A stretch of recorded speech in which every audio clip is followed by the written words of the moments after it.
1 week after I gave birth to my daughter Emma, I was lying in my bed at home when my husband Christopher walked through the bedroom door with a woman I had never seen before.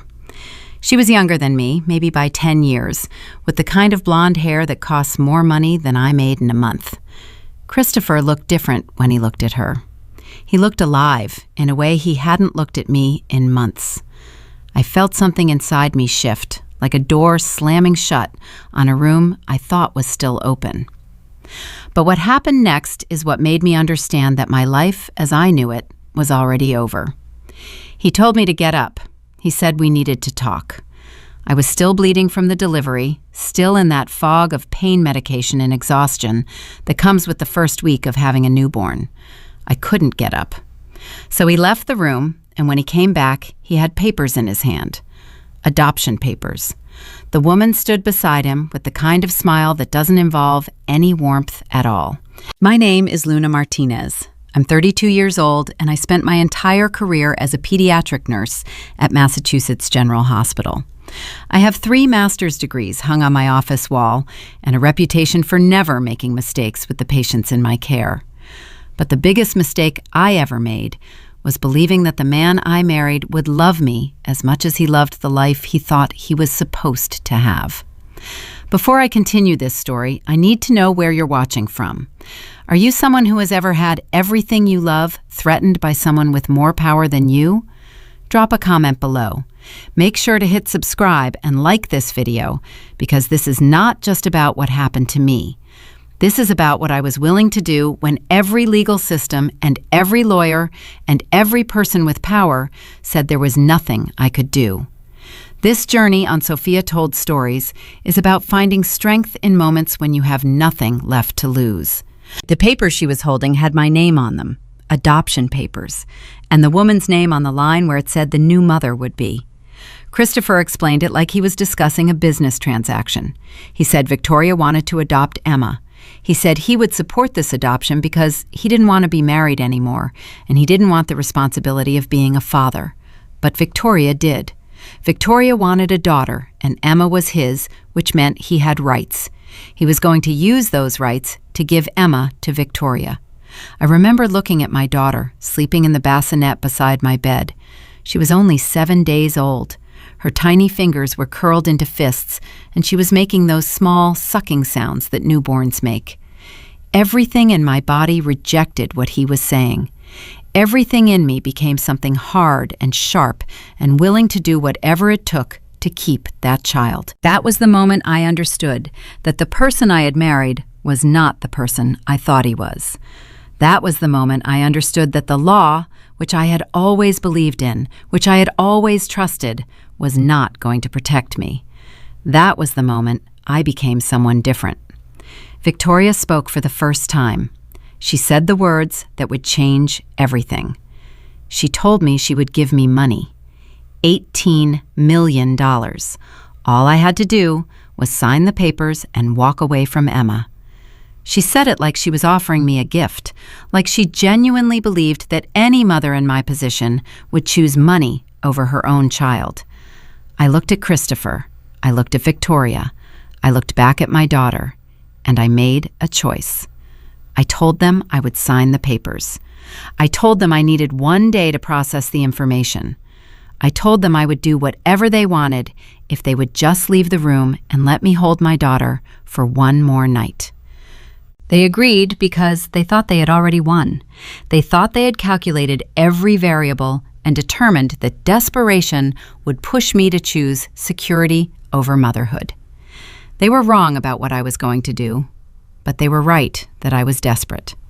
The only thing they didn't understand was that a desperate mother is not the same thing as a mother who will give up. A desperate mother becomes something else entirely. A desperate mother becomes willing to cross lines she never thought she would cross. What happened in the days that followed will show you what I did when I realized that everything I loved was about to be taken from me by someone who had the money and the connections and the willingness to hurt me in ways that the legal system would allow. It will show you how a woman with nothing left to lose can outmaneuver people with everything. This is where my real story begins. Not the story of the woman I was before, but the story of the woman I had to become to save my daughter. That first night after Christopher left with Victoria, I didn't sleep. I held Emma against my chest and I felt her heartbeat through the fabric of my nightgown. And I tried to understand how I had gotten to this place, how the man I married, the man I had chosen, the man I had built a life with, could walk into a room with another woman and hand me papers like I was some kind of transaction he wanted to close out. The truth is, the cracks had been there for a long time. I just hadn't been paying attention because I was too busy being grateful that I finally had the thing I thought I wanted. When I met Christopher at a hospital fundraiser 5 years ago, he seemed like the kind of man who had gotten everything he wanted his entire life, but was still humble about it.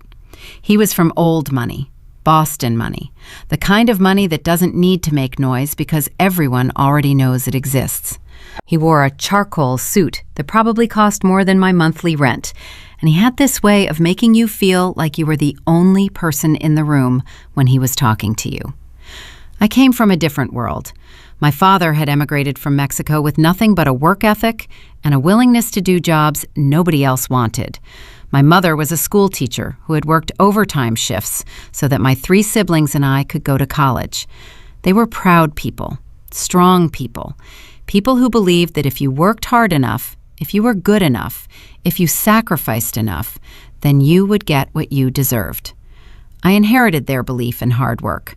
I got my bachelor's degree in nursing. Then I got my master's degree in pediatric nursing.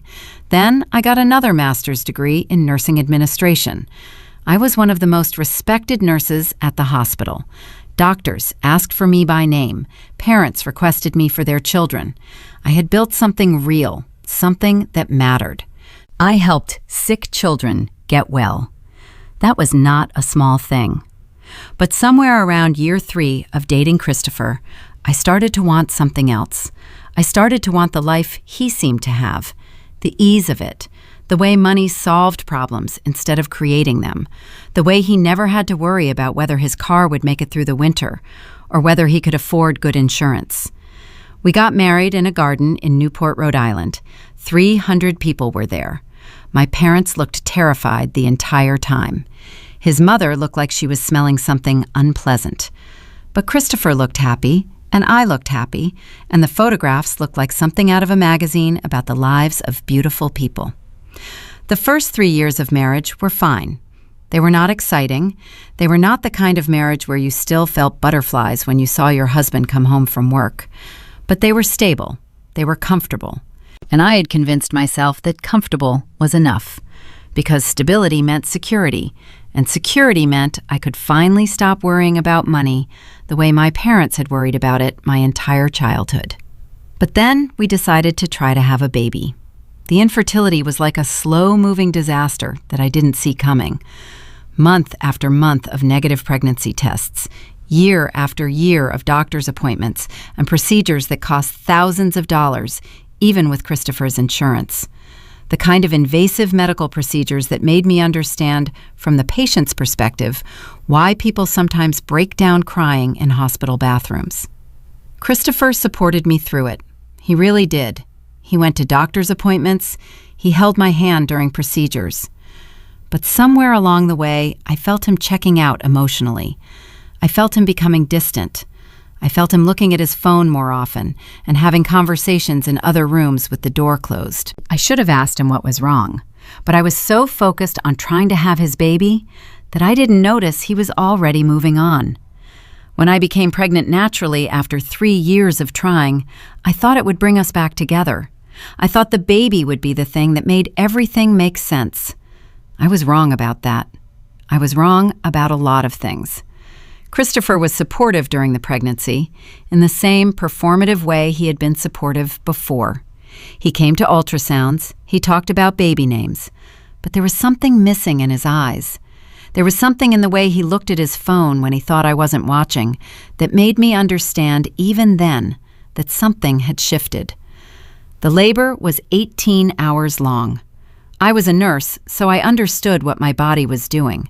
I understood the mechanics of it even as I was experiencing the reality of it. Christopher was there in the hospital room, but his presence felt like an obligation rather than a choice. He held my hand during contractions the way you might hold the hand of someone you didn't really know on an airplane, out of politeness more than connection. When Emma was born, Christopher held her for exactly 7 minutes. I counted. He looked down at this tiny human that was half him and half me, and I saw something in his face that I couldn't quite identify. It wasn't love. It wasn't even interest, really. It was more like he was looking at something that was his, but that he didn't particularly want. He handed Emma back to me and said he was going to get coffee. He didn't ask if I wanted any. He just left. And even then, even in that moment when I should have been terrified, I tried to make excuses for him. I told myself he was overwhelmed.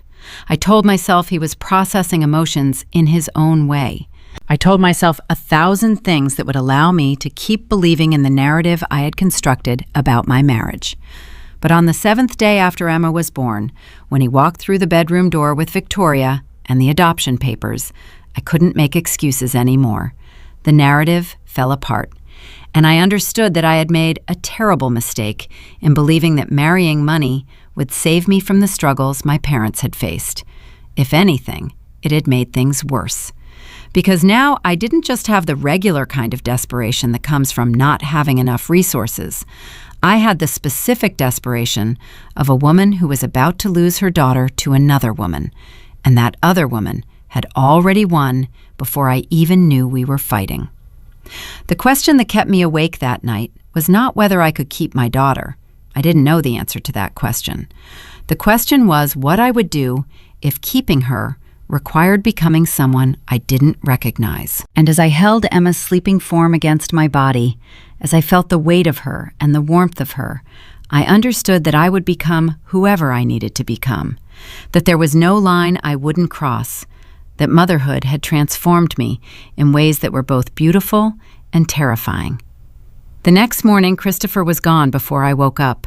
He had left a note on the kitchen counter that said he was staying at a hotel downtown to give me space. The note was written in his careful handwriting, the kind of handwriting that comes from private school and generations of money. It was polite, it was considerate, it was the handwriting of a man who was leaving his wife and trying to be civilized about it. I read the note 3 times standing in my kitchen in my bathrobe at 6 a.m. while Emma slept upstairs. I was still bleeding. My body was still healing. My hormones were still in free fall from the sudden drop in pregnancy hormones. And my husband had left me with adoption papers and a note. I didn't cry. I was surprised by that. I thought I would cry. But instead, I felt something else. I felt something cold settling into my chest, like frost spreading across a window.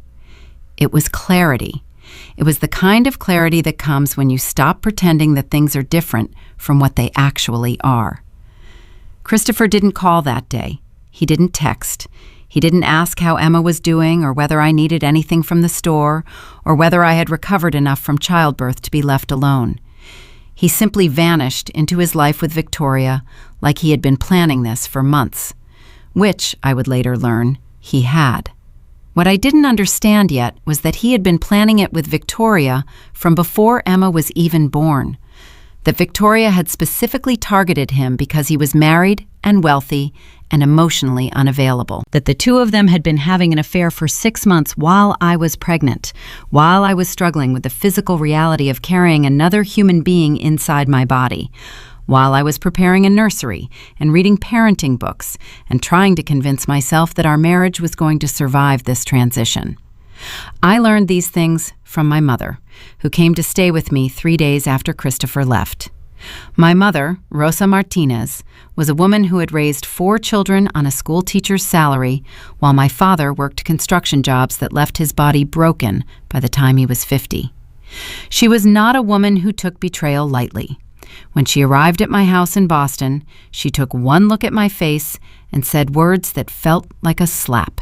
She said, "He was never going to be good enough for you, but I thought he was at least going to be decent." She didn't know about Victoria yet. She didn't know about the adoption papers. I hadn't told anyone because I was still in that stage of trauma where you think if you don't say the words out loud, then maybe they won't be true. But my mother could see something was wrong. She could see it in the way I moved. She could see it in the way I held Emma, like she was the last good thing in a world that had become hostile and strange. My mother unpacked her suitcase, which was small because she had come expecting to stay for a week and help with the baby. She didn't know she was about to stay much longer. She put on an apron in my kitchen like she owned the place and started making the kind of food that comes from her childhood in Mexico. Chilaquiles, rice and beans, fresh tortillas that she made by hand, while I sat at the kitchen table and tried to explain what was happening. When I told her about the adoption papers, when I told her about Victoria, when I told her about the $18 million, my mother stopped making tortillas. She stood very still for a moment, and then she said something that would become the turning point of everything that followed. She said, "You are not the kind of woman who trades her daughter for money. You wouldn't be able to live with yourself, even if you tried." My mother's words should have comforted me, but instead, they terrified me. Because she was right. I couldn't take that money and walk away. I would spend the rest of my life knowing that I had given away my daughter. But I also couldn't afford to fight Christopher. I didn't have the resources. I didn't have the lawyers. I didn't have the power. I was trapped in a paradox, and there seemed to be no way out. That night, after my mother had gone to bed, after Emma was finally sleeping after hours of crying that no amount of feeding or rocking could soothe, I did something I hadn't done since my father died 2 years ago. I went into my bedroom, closed the door, and I fell apart. I cried in a way that felt like my body was trying to reject something that was poisoning it from the inside. I cried because I had been stupid enough to marry a man who looked good on paper but was hollow underneath. I cried because I had spent years believing that security would come from marriage to someone wealthy, when really, security had to come from myself. I cried because I was a nurse, I was educated, I was competent, and none of those things were going to matter when I went to court against a man with unlimited resources and a mistress who wanted my daughter. I cried until I couldn't cry anymore. And then I did something different. I started thinking. I pulled myself together and I went to my computer. The house was silent except for the sound of the air conditioning. It was 3 a.m. I opened my web browser and I started searching. Family law in Massachusetts, custody rights for unmarried fathers, adoption procedures, parental relinquishment of rights. What I found was both enlightening and terrifying. A biological father has certain rights, but those rights are not automatic. They have to be established through the legal system. Christopher had never formally established paternity with the state. He had simply assumed that his biological connection to Emma was enough. Victoria's lawyer had probably advised him to handle this properly, but Christopher was arrogant. He thought his money and his name and his connections were enough to overcome any legal obstacle. An adoption also had specific legal requirements. Both biological parents had to consent, or one parent had to formally relinquish rights while the other consented. There were processes that had to be followed, disclosures that had to be made, waiting periods that had to be honored. What Victoria had in her hand were adoption papers that were incomplete. They were not valid documents. They were simply pieces of paper that had no legal weight whatsoever. This was the moment when an idea started forming in my mind. It was not a good idea. It was not a legal idea. It was the kind of idea that only occurs to you when you have completely run out of better options. What if I signed the papers? What if I took the money? What if I agreed to everything that Victoria wanted and then, before the adoption could be finalized, before the paperwork could be processed through the court system, I disappeared? If the adoption was never finalized, if the legal processes were never completed, then the papers I had signed would never become binding. A court couldn't enforce an adoption that was never properly filed. And by the time Victoria figured out that the adoption was invalid, I would be far away. I would have access to $18 million, and I would have my daughter. It was fraud. I knew that immediately. It was wire fraud. It was breach of contract. It was probably several other crimes that I didn't have the legal knowledge to identify. But it was also the only plan I could think of that didn't end with me losing Emma or going insane, or both. The question became not whether I would do it, but whether I had the courage to actually follow through, whether I could look Victoria in the face and lie, whether I could keep up an act long enough to get away, whether I could become the kind of woman who commits fraud and sleeps at night. As I sat in front of my computer at 3 a.m, watching the cursor blink on the screen, I understood that the answer was yes. I could do all of those things. I would do all of those things, because the alternative was unacceptable. And that was when I stopped being Luna Martinez, respected nurse and loyal wife, and became someone else, someone harder, someone more dangerous, someone who was willing to cross lines that I had never thought I would cross, someone who would fight back. Victoria called me 2 days later. Her voice was smooth and confident, the kind of voice that belongs to someone who has never been told no and doesn't expect to start now. She said she wanted to meet with me directly, that she thought we could have a conversation without lawyers present, that she wanted to understand my perspective. I agreed to meet her, which was the first step in executing a plan I was still barely believing I had made. The meeting was at a coffee shop in Cambridge. I chose it deliberately because it was public, because it was far enough from the hospital that I was unlikely to run into colleagues, and because meeting there made it look like two civilized people discussing a complicated situation, rather than what was actually happening, which was a woman preparing to commit fraud against another woman. I left Emma with Christopher's mother for the afternoon. Catherine Hayes was a woman who had perfected the art of making you feel inadequate through the subtle deployment of silence and perfect posture. She was wealthy in the way that comes from never having to think about money, which gave her a kind of serene detachment from other people's problems. She agreed to watch Emma without enthusiasm, more out of obligation to her son than anything else. As I was leaving, Catherine said something that would turn out to be significant. She said, "Victoria is going to be such a wonderful mother. Emma is lucky to have someone so engaged stepping into her life." Lucky.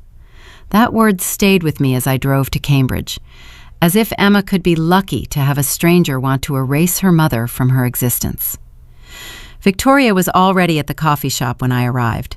She was sitting at a corner table with 2 cups of coffee in front of her, as if she had already decided what I would drink. She was exactly as Christopher had described her in his careful, neutral tones.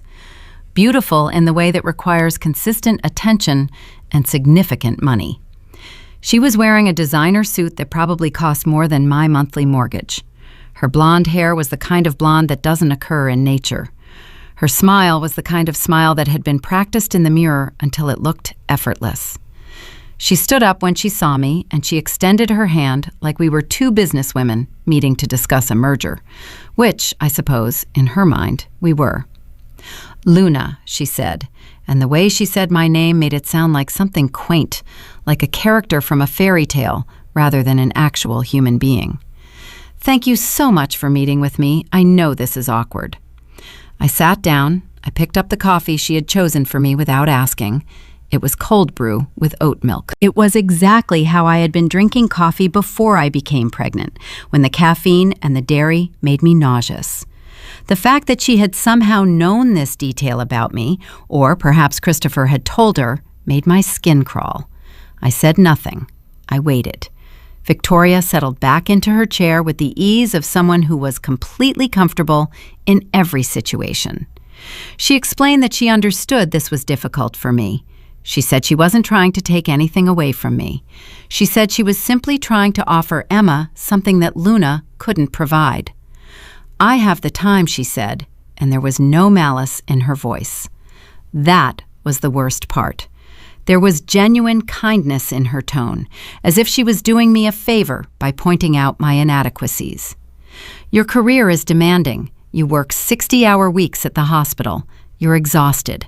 A child deserves a parent who can be fully present." I wanted to argue with her.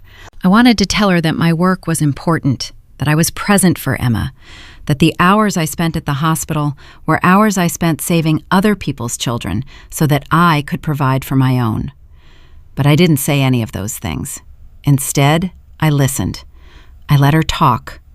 I let her convince herself that she was right, that she was doing the correct thing, that buying a baby from a desperate mother was not only acceptable, but actually generous. It was during this conversation that Victoria revealed something important. She said she had already prepared the adoption papers with her lawyer. She said Christopher had agreed to support the adoption. She said she had the resources to make this process as smooth as possible. And then she said the words that would change everything. "I'm prepared to make this easy for you, Luna. I'm going to offer you money, enough that you'll never have to struggle financially again." She opened a folder that had been sitting on the table. Inside was a number written on a piece of paper. $18 million. The amount was so large that my mind couldn't process it at first. It existed in the same category as winning the lottery or inheriting a castle. It existed in the category of things that didn't happen to people like me. "All you need to do is sign some adoption paperwork and everything becomes simple," Victoria continued. She spoke like she was describing a routine business transaction. "The money transfers immediately. You can move somewhere new. You can do whatever you want. You'll be free." Free. That word echoed in my mind. Free from what? Free from being a mother? Free from loving my daughter? Free from the person I was supposed to be? I told her I needed time to think about it. Victoria smiled like she had already won. She explained that she would have her lawyer prepare the documents immediately. She said we could sign them within 48 hours. She said the faster we moved, the faster this would all be resolved. As I drove home from that meeting, I felt like I was moving through someone else's life. The trees along the road looked too green. The sky looked too blue. Everything felt surreal, like I was experiencing it through a pane of glass. When I picked Emma up from Catherine's house, Christopher's mother held my daughter like she already owned her.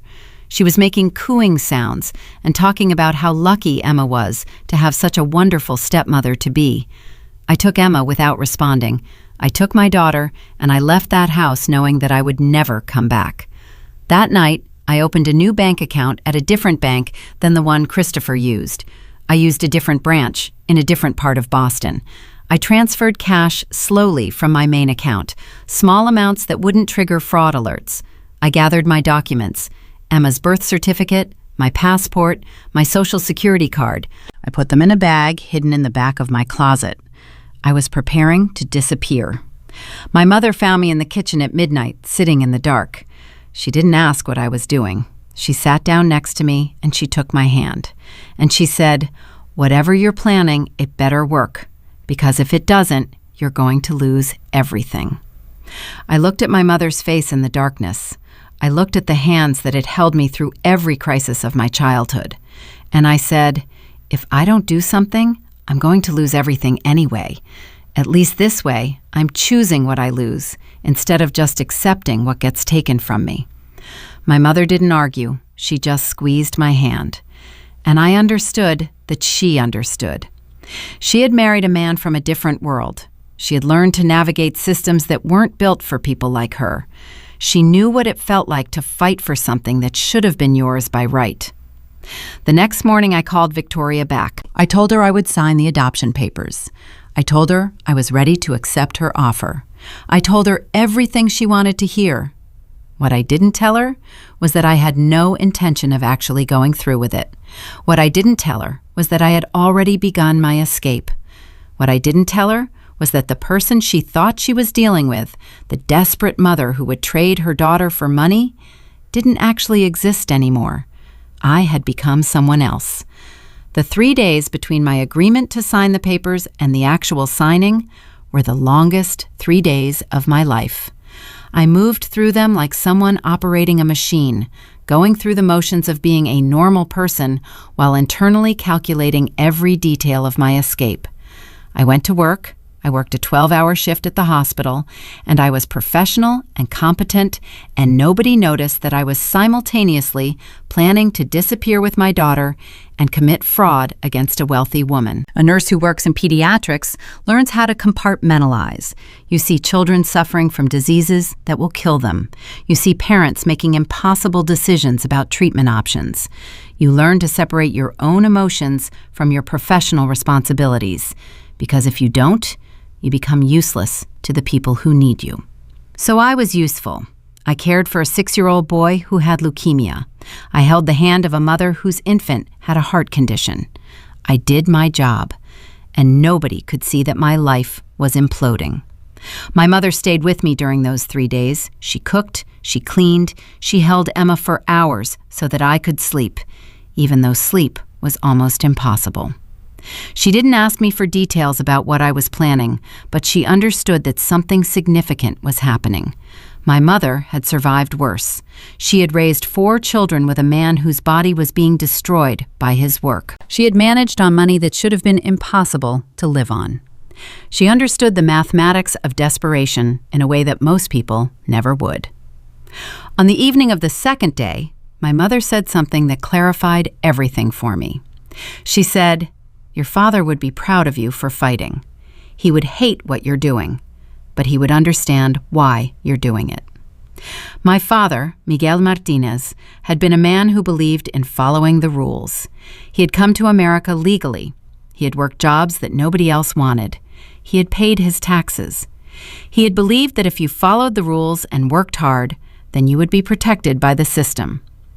But he had also understood that sometimes the system was not built for people like him, and he had learned to work around it when necessary.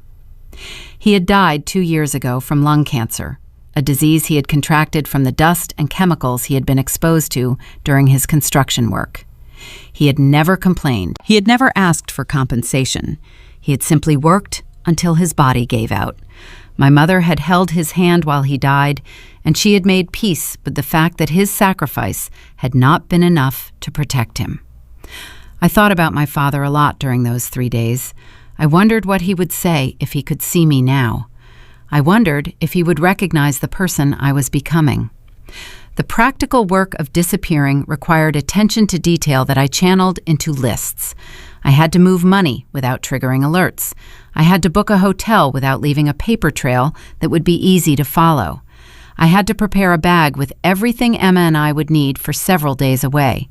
I had to think through the logistics of leaving a marriage, a career, and a life in the span of a single night.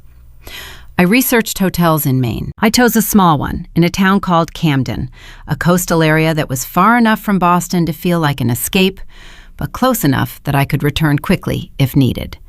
I called them and booked a room for 3 nights under an assumed name, Jennifer Patterson. I used a credit card that didn't have Christopher's name on it. I gave a phone number that was a burner phone I had purchased at a convenience store. These were the kinds of details that someone planning to commit fraud had to consider. These were the kinds of details that meant the difference between getting away and getting caught. I also contacted a lawyer, though not in person. I found the name of a lawyer through an online search, Thomas Rivera. He specialized in family law and custody disputes. His website mentioned that he grew up in a low-income neighborhood and understood cases where clients didn't have unlimited resources. I wrote him an email that was deliberately vague. I said I had a situation involving custody and potential fraud. I said I needed someone who could think outside the box. I asked if he would be willing to consult with me on a confidential basis. He responded within 3 hours. He said yes. I didn't tell him any details yet. I just knew that I needed someone on my side who understood that sometimes the law and justice were not the same thing. I needed someone who could help me navigate the fallout when everything fell apart. The morning of the signing, I dressed carefully. I wore clothes that would be appropriate for someone about to sign away her parental rights. I wore a navy dress that was professional and modest. I wore minimal makeup. I looked like a mother who had made peace with an impossible situation. I looked like someone who had accepted defeat. Everything about my appearance was a lie. I dropped Emma at Christopher's mother's house again. Catherine took her without comment. I drove to the law office, where Victoria's lawyer had an office on the 42nd floor of a building downtown. The view from the elevator was of the entire city spread below me, indifferent to my crisis. Victoria was already there when I arrived. She was wearing white, which seemed like a particularly cruel choice given the circumstances. She was dressed like she was going to her wedding, not like she was stealing another woman's child. She greeted me warmly, like we were friends who had made a business decision together that would benefit everyone. Victoria's lawyer was a woman named Margaret Stone. She was in her 60s, with the kind of confidence that comes from never having lost a case. She explained the adoption process with clinical precision. She explained that once I signed the papers and they were notarized, the adoption became binding and irreversible. She explained that I would have no further claim to Emma. She explained that my parental rights would be permanently terminated. I understood every word she said. I understood the weight of what I was about to do. And I signed the papers anyway. My hand didn't shake. That surprised me. I had expected my hands to shake, for my body to rebel against what I was doing. But instead, my hands were steady. I signed the documents in the places indicated. Victoria signed where indicated. Margaret Stone called in a notary who verified our identities and our signatures. The documents became legal. And then came the moment I had been waiting for. Victoria handed me a check. Not a check, actually, a cashier's check. The kind of check that represents money that has already been withdrawn from an account, money that is as good as cash. The check was for $18 million. I held the piece of paper in my hand, and I felt nothing. That was the thing that surprised me the most. I had expected to feel something, guilt, relief, horror, but instead, I felt emptiness. I felt like I was watching myself from outside my body, observing a woman who was about to commit a crime. I left the office holding the check. I didn't say goodbye to Victoria. I didn't make small talk with Margaret Stone. I simply walked toward the elevator and pressed the button for the ground floor. The elevator descended. 42 floors. 41 floors. 40 floors. With each passing floor, I felt something shifting inside me. The reality of what I had just done began to settle into my bones. I had signed away my parental rights. I had accepted money for my daughter. I had officially, in the eyes of the law, given up being Emma's mother. For approximately 15 minutes, I was no longer a parent. I was a woman who had sold her child. And then I went to the bank. I walked into the bank with the cashier's check, and I deposited it into the account I had opened at a different bank. I watched as the teller processed it. I watched as the money appeared in my account. $18 million. The number was so large that it seemed fictional. But it was real, and now I had to disappear before Victoria realized that the adoption I had just signed was never going to be finalized. I didn't go home. I went directly to pick up Emma from Christopher's mother's house. I had maybe 4 hours before Victoria would contact her lawyer to begin the adoption finalization process. Maybe 4 hours before Christopher would realize that something had gone wrong. Maybe 4 hours before the machine of the legal system would start moving in a direction that would make my escape significantly more complicated. Catherine answered the door with Emma in her arms. Emma was crying, the kind of cry that comes from being tired and overstimulated. She had been fed and changed and held, but she wanted her mother. She wanted the person who had carried her for 9 months. Catherine handed her over without comment, though I could see something shift in her face when she looked at me. Something in my expression had changed. The defeated woman who had dropped Emma off that morning had been replaced by something else, something harder. I didn't explain. I simply took my daughter and I walked to my car. The drive to pick up my mother took me through downtown Boston. Traffic was heavy.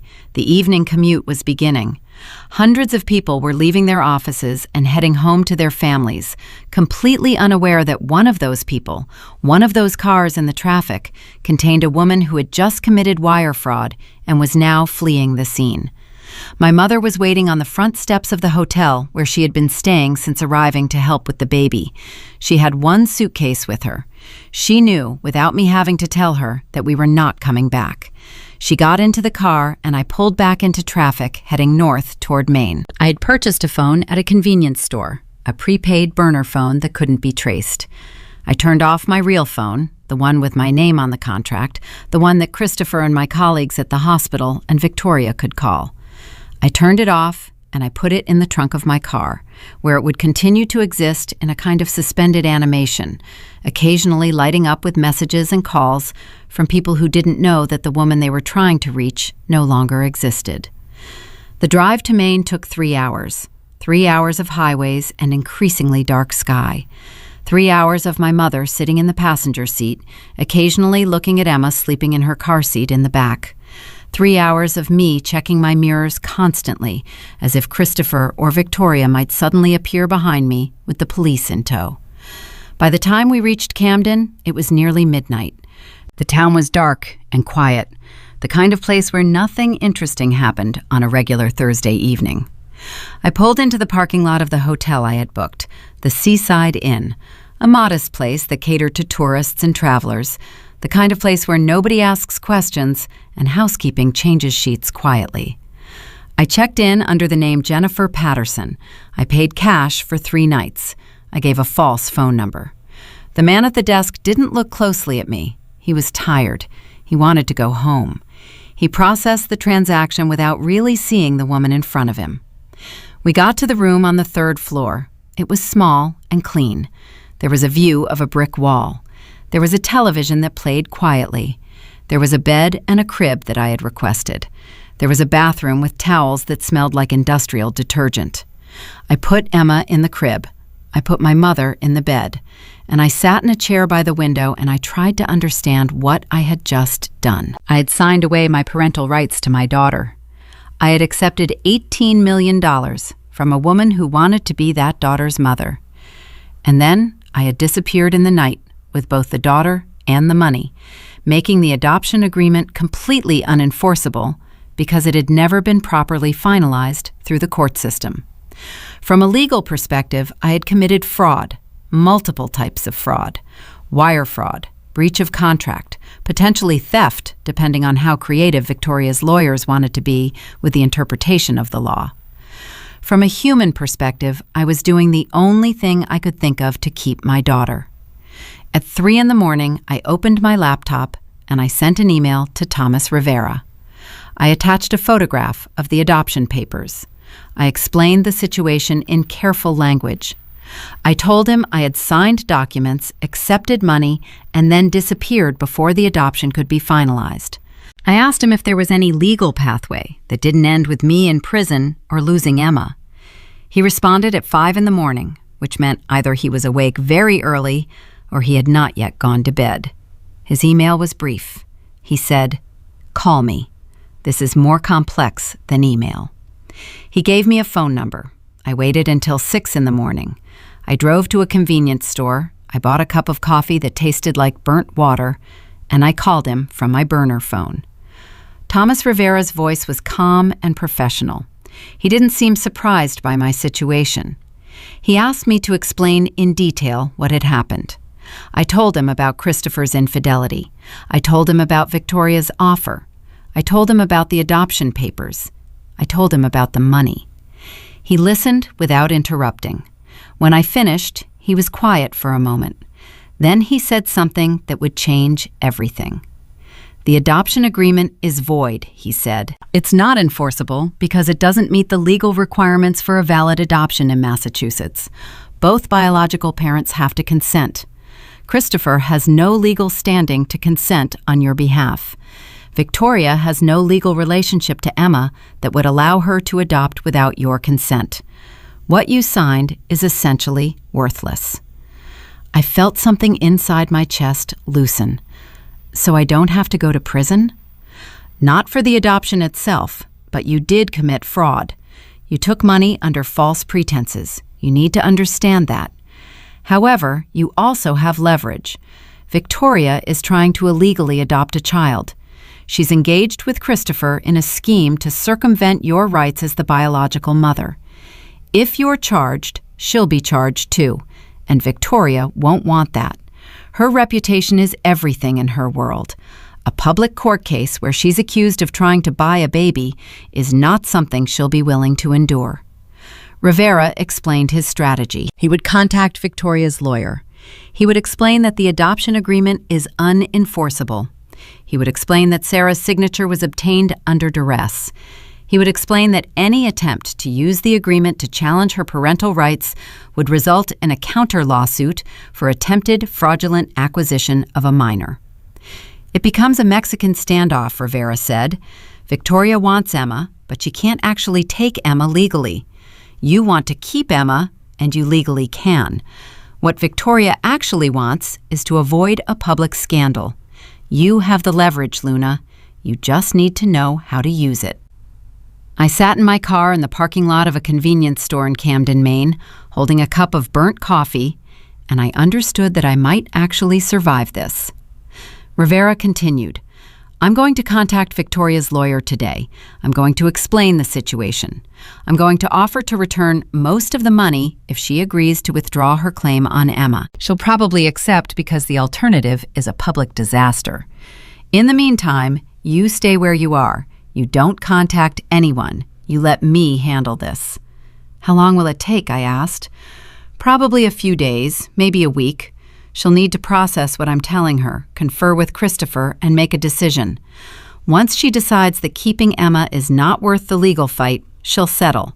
People with money usually do. After I hung up, I sat in the car for a long time. The sun was rising over the small town of Camden. The world was waking up. Somewhere in Boston, Victoria was probably just realizing that the adoption paperwork she was expecting to file was not going to be filed. Somewhere in Boston, Christopher was probably just realizing that I had disappeared with his daughter and with $18 million. I had crossed a line that I could never cross back over. I had committed crimes. I had violated the law. I had become a criminal, and I would do it again in a heartbeat if it meant keeping Emma. My mother was awake when I returned to the hotel room. She took one look at my face and she asked, "How bad is it?" "Bad," I said, "but survivable." She nodded like she understood. And maybe she did. Maybe every woman who had fought for something that should have been hers by right understood what it felt like to operate outside the law in order to protect what mattered most. "We stay here," my mother said. "We wait, and we see what happens." So that's what we did. We waited. The waiting was harder than the planning. The planning had given me purpose. It had given me something concrete to work toward.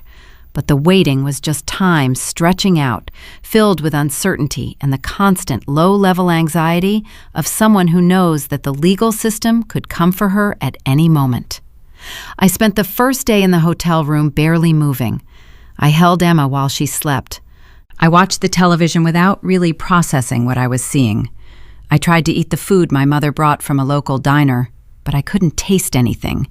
Everything in my mouth felt like cardboard. By the second day, I was beginning to understand what stress does to the human body. My shoulders were locked tight. My jaw was clenched. I had developed a headache that wouldn't go away no matter how many ibuprofen I took. I was running on adrenaline and fear, and the knowledge that the next phone call I received could change everything. My mother recognized what was happening. She had lived through her own crisis moments. She had waited in hospital rooms while my father underwent tests for conditions that might kill him. She had waited in tax offices while people in suits examined my father's paperwork to determine if he had been paying his taxes correctly. She had learned how to exist in the space between danger and safety, where you didn't know which side you would end up on. She suggested we go to the beach. I didn't want to go. I wanted to stay in the hotel room, where everything was controlled and I could see the door. But my mother was right that staying in the room was going to drive me insane. So we bundled Emma up in a jacket, even though it was still technically summer, and we walked to the beach that was just a few blocks from the hotel. The ocean was cold and gray. The beach was nearly empty. There were a few older couples walking along the sand and a young man taking photographs of the water. Nobody paid any attention to a woman and an older woman and a baby walking along the shore. I sat on a bench while my mother walked along the water with Emma. I watched them from a distance, and I tried to breathe in the salt air and calm my nervous system. I was a woman who had been trained in nursing to understand the importance of managing stress, but knowing something intellectually was different from being able to actually do it when you were terrified. My burner phone rang at 2 p.m. on the third day. It was Thomas Rivera. His voice was different than it had been on the first call. It was the voice of someone bringing news that was either very good or very bad, and he was trying to mask which one it was. Victoria's lawyer called me this morning, he said without preamble. They want to settle. I didn't know what to say. I didn't know if settlement was the outcome I had been hoping for, or if it was something worse. Rivera continued. They're offering to withdraw the adoption claim entirely. They're offering to sign a document stating that Victoria has no legal claim to Emma. In exchange, they want you to return $15 million of the $18 million that Victoria gave you. They're letting you keep $3 million. I did the math in my head. $15 million was still an enormous amount of money. It represented the bulk of what she had given me. But $3 million was also an enormous amount of money. It was more money than I had ever thought I would have in my entire life. Why would she accept that, I asked. She got nothing. She gets no custody, no visitation, no claim to Emma. Because the alternative is a public court case where a judge will humiliate her in front of anyone who reads the court documents. She tried to buy a baby, Luna. That's not a good look for a luxury real estate developer trying to maintain a respectable position in Boston society. Victoria's primary goal is to have some kind of relationship with Emma. Secondary to that, she wants to avoid public scandal. We're offering her option A, which is to back away quietly. Option B is to fight this in court and lose while being exposed as someone who attempted to fraudulently acquire a minor. I understood. Victoria had calculated her options and decided that her reputation was worth the cost of losing the adoption and losing $15 million. There's one condition, Rivera said. They want a non-disclosure agreement. You both agree to never speak publicly about any of this. Neither side discusses the details with anyone. It becomes a private settlement between two parties. I agree, I said immediately. I didn't care about speaking publicly. I didn't want to speak about this ever again. I wanted to take my daughter and disappear into a normal life. Good, I'll have the paperwork drawn up. You'll need to sign documents transferring the money back to Victoria's account. Once that happens, you're free. I hung up the phone and I called to my mother. She came running from the beach with Emma, and I told her it was over. The settlement had been accepted. We had won. My mother's face crumpled. She sat down on the bench next to me and she cried. She cried in a way that suggested she had been holding in fear and tension for days. Emma, confused by her grandmother's emotion, started to cry too. So I held both of them, one on each side of me, and we sat on a bench in Camden, Maine, with the gray ocean in front of us, and I understood that we had survived. But the work wasn't over yet. I had to return the money. I had to sign the non-disclosure agreement. I had to make sure that all the paperwork was in order before I could actually believe that I was free. Rivera sent me the documents via encrypted email. I reviewed them carefully. The non-disclosure agreement was clear and specific. I agreed to never discuss the events that had occurred, never disclose the details of the settlement, never speak publicly about Victoria or Christopher or the adoption or any part of what had happened. I signed the documents electronically. I transferred $15 million back to the account that Victoria had transferred it from. I watched as the money left my account, and I felt a strange relief. The money had been like a weight inside my chest. Carrying it around meant carrying the memory of fraud, of deception, of crossing lines I had never thought I would cross. With the transfer complete, I had $3 million left. $3 million and my daughter. That was the calculation. That was the price of this entire terrible ordeal. $3 million, and the knowledge that I had done something I could never take back. Rivera called me again to confirm that the transfers had been processed. He told me that Victoria's lawyer had confirmed receipt and that the settlement was complete. He told me that I was legally in the clear. The fraud was forgiven, in a sense. The crime was settled. The case was closed. "What now?" I asked him. "Now you disappear. Not forever, but for a while. You change your phone number. You take some time away from your job. You let the dust settle. And then, when enough time has passed, you figure out what kind of life you want to build with $3 million and your daughter." I thanked him. I paid him his fee from the money remaining in my account, and I hung up the phone knowing that my escape had actually worked. I had committed fraud. I had stolen money. I had disappeared with my daughter.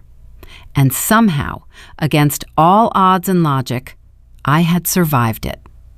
But as I looked at Emma sleeping in her portable crib in the hotel room, as I thought about the life I had just left behind in Boston, as I considered what came next, I understood that survival was not the same thing as resolution. I had kept my daughter, but I had also made choices that had fundamentally altered who I was. I was no longer the person I had been before. I was someone harder, someone more willing to cross lines, someone capable of things I had never thought I would be capable of. The question now was whether I could live with that person, whether I could accept what I had become in order to protect what I loved most. I checked out of the Seaside Inn on a Tuesday morning. The man at the desk didn't remember me. I was just another guest who had stayed for a few nights and was moving on.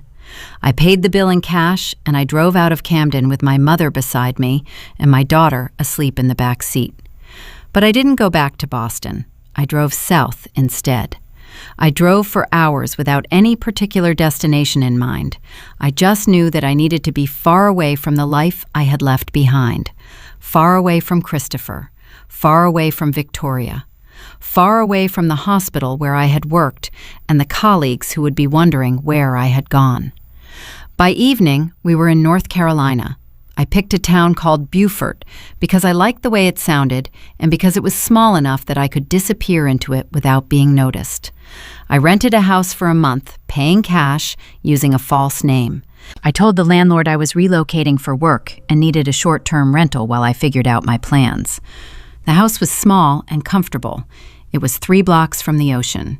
It had a garden with flowers that someone had planted and left behind.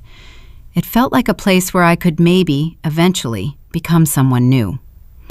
My mother stayed with me for another week. She cooked meals. She held Emma. She didn't ask me questions about what came next. On her last night, we sat on the porch of the house and watched the sunset over the water. She said, "Your father would have been proud of you, and he would have worried about you constantly." "I'm scared," I told her. "I'm scared that this isn't real. I'm scared that Victoria is going to change her mind. I'm scared that Christopher is going to find me. I'm scared that I committed a crime and I'm just waiting for someone to come arrest me." My mother took my hand. "Fear is appropriate. You did something dangerous, but you also did something brave. You fought for your daughter when every system was telling you that you couldn't win. That's not something to be ashamed of." When my mother left, I felt her absence like a physical thing. She took with her the last connection I had to the life I had lived before. After she was gone, there was just me and Emma and the $3 million in my bank account and the understanding that I had to figure out what came next. I didn't go back to nursing immediately. I took a break. I needed time to process what had happened, to understand what I had become, to figure out who I wanted to be now that I had the freedom to choose. I spent my days with Emma.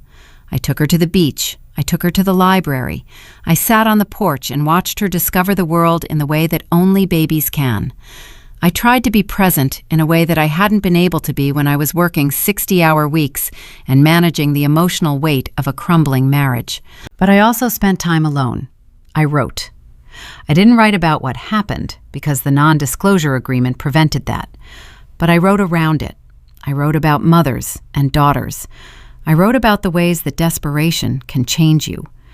I wrote about the kind of love that makes you willing to do things you never thought you would do. About 2 weeks into my stay in Beaufort, my phone rang. It was an unknown number. My heart stopped. I almost didn't answer it, but something made me pick up. The voice on the other end was a man, and his tone was official.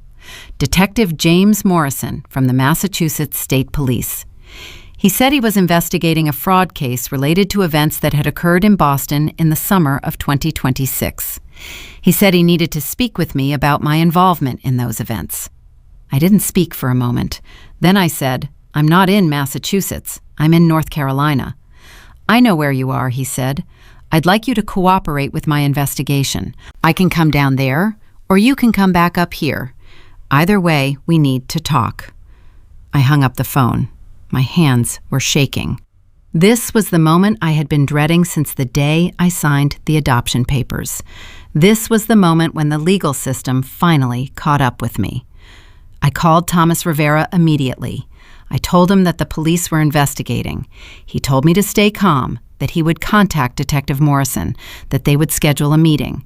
He told me that I had the non-disclosure agreement as protection, that both Victoria and Christopher would be implicated if they pursued charges against me, and that the police would understand that there was no political will to prosecute a case that would require dragging prominent Boston families through a public scandal.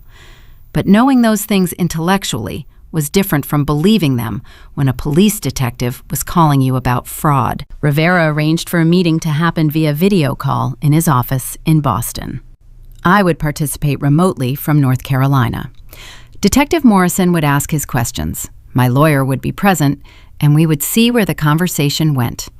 The day of the meeting, I sat at a desk in a local library in Beaufort, North Carolina, and I spoke to a police detective in Massachusetts about the worst decisions I had ever made. I explained the situation. I explained the infidelity. I explained the custody threat. I explained the desperation. Morrison listened without interrupting. He was a man who looked like he had heard variations of this story before. A man who understood that sometimes people broke rules because the system had failed them. When I finished, Morrison said something that I didn't expect. He said, "I have 3 daughters.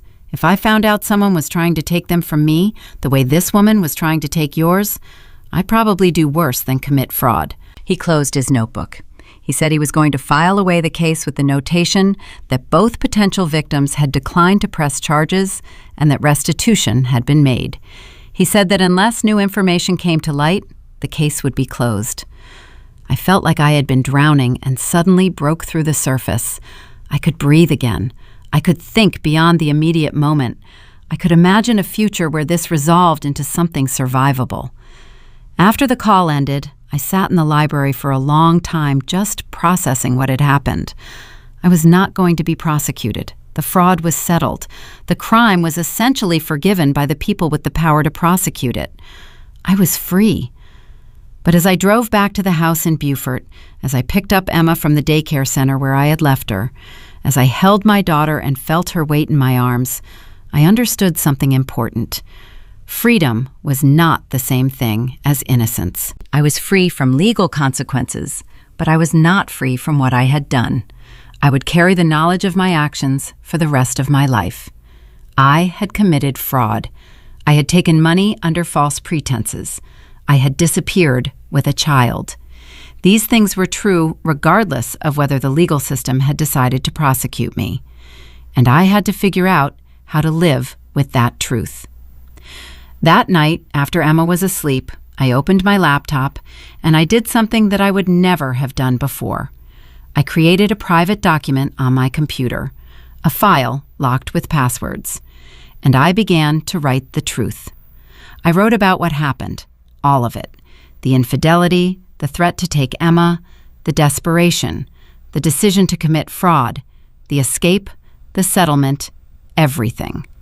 I wrote it in careful detail, knowing that I could never share this document with anyone because of the non-disclosure agreement, but also knowing that I needed to have this record, proof that I existed, proof that this happened, proof that I made these choices and I understood the weight of them. I would never publish this document. but I would keep it. And someday, maybe when Emma was old enough to understand, maybe when the non-disclosure agreement had aged out and no longer seemed relevant, maybe I would show it to her so that she would know the truth about how far her mother had been willing to go to protect her. 3 years after disappearing from Boston, I had built a life in North Carolina that looked nothing like the life I had lived before. I worked part-time as a nurse at a local hospital, 3 shifts a week, which gave me the financial security I needed and the flexibility to be present for Emma. I lived in a house that I had purchased outright with some of the money I kept from the settlement. I had a routine, I had friends, I had the kind of ordinary, unremarkable existence that most people take for granted.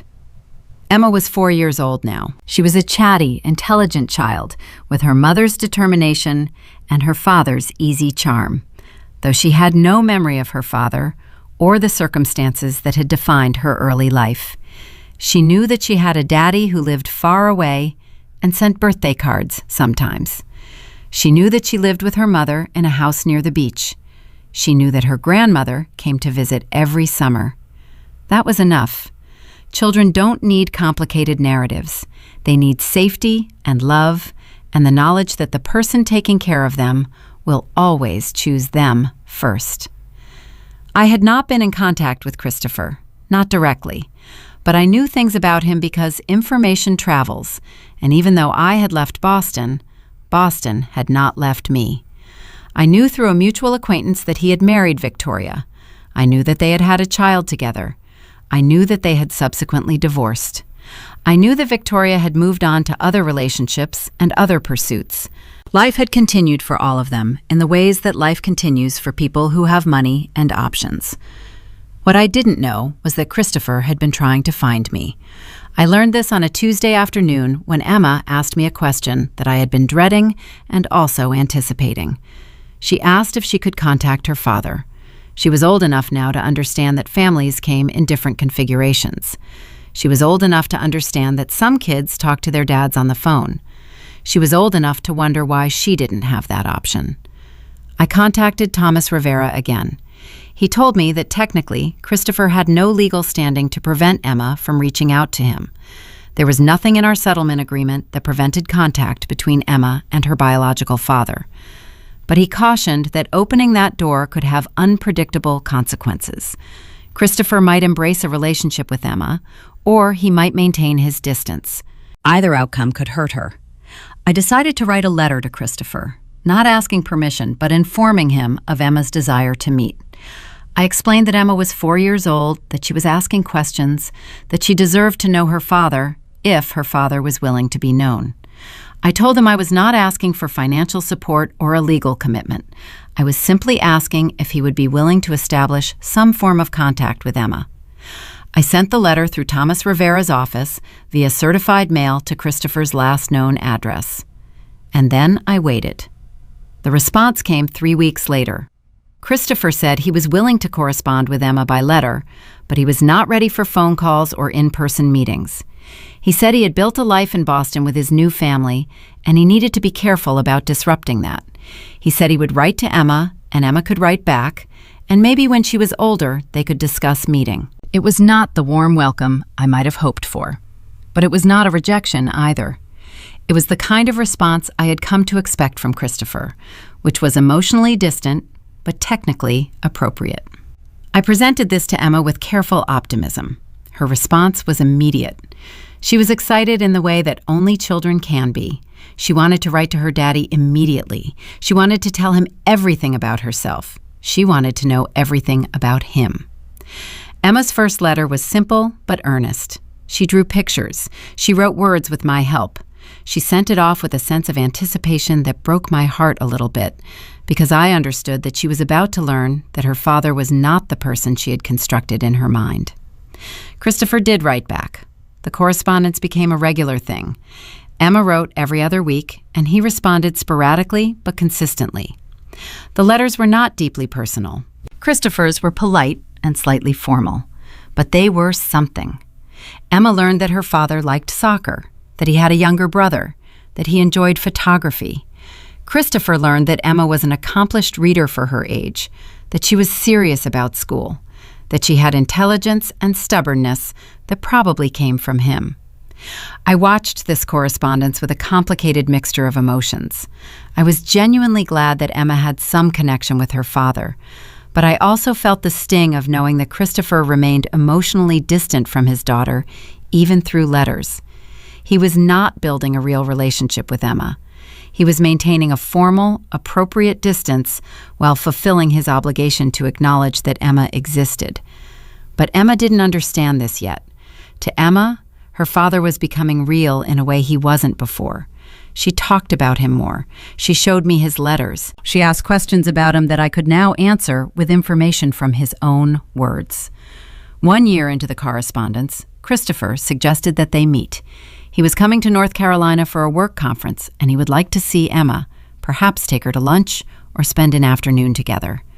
My anxiety spiked at the thought. I had spent 4 years building a life away from Christopher.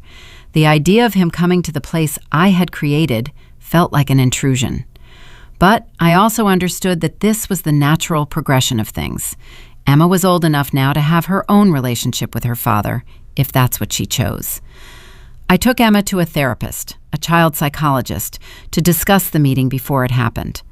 The therapist helped Emma think through what she hoped for, what she was nervous about, what questions she might want to ask. Emma was excited and scared in equal measure. She wanted to know her father, but she was also afraid that he might not like her, or that meeting him would somehow change things between us. I reassured her about the second part. I told her that nothing could change the way I felt about her. But I couldn't reassure her about the first part, because I didn't know if Christopher would like his daughter. I didn't know if he was capable of that kind of emotional connection. The day of the meeting arrived with March sunshine and my quiet dread. I drove Emma to a restaurant in downtown Beaufort, a casual place where families went. I watched as Emma walked toward her father, a man she barely knew except through letters, and I saw Christopher stand to greet her, looking nervous in a way I had never seen him look before. I sat in the car where I could see them, but they couldn't see me. I watched my daughter meet her father, both of them uncertain, both of them trying. I watched as Christopher bent down to Emma's level and asked her about school. I watched as Emma began to talk, her words coming faster as she became more comfortable. I watched as something shifted in Christopher's face, some acknowledgement of who his daughter was and what he had been missing all these years. It wasn't perfect, but it was real, and I understood in that moment that this was how Emma would begin to understand her own story, not through my version of events, but through her own direct experience of the people involved, not as a victim of abandonment, but as a girl who was getting to know her father. An hour later, Emma climbed back into the car.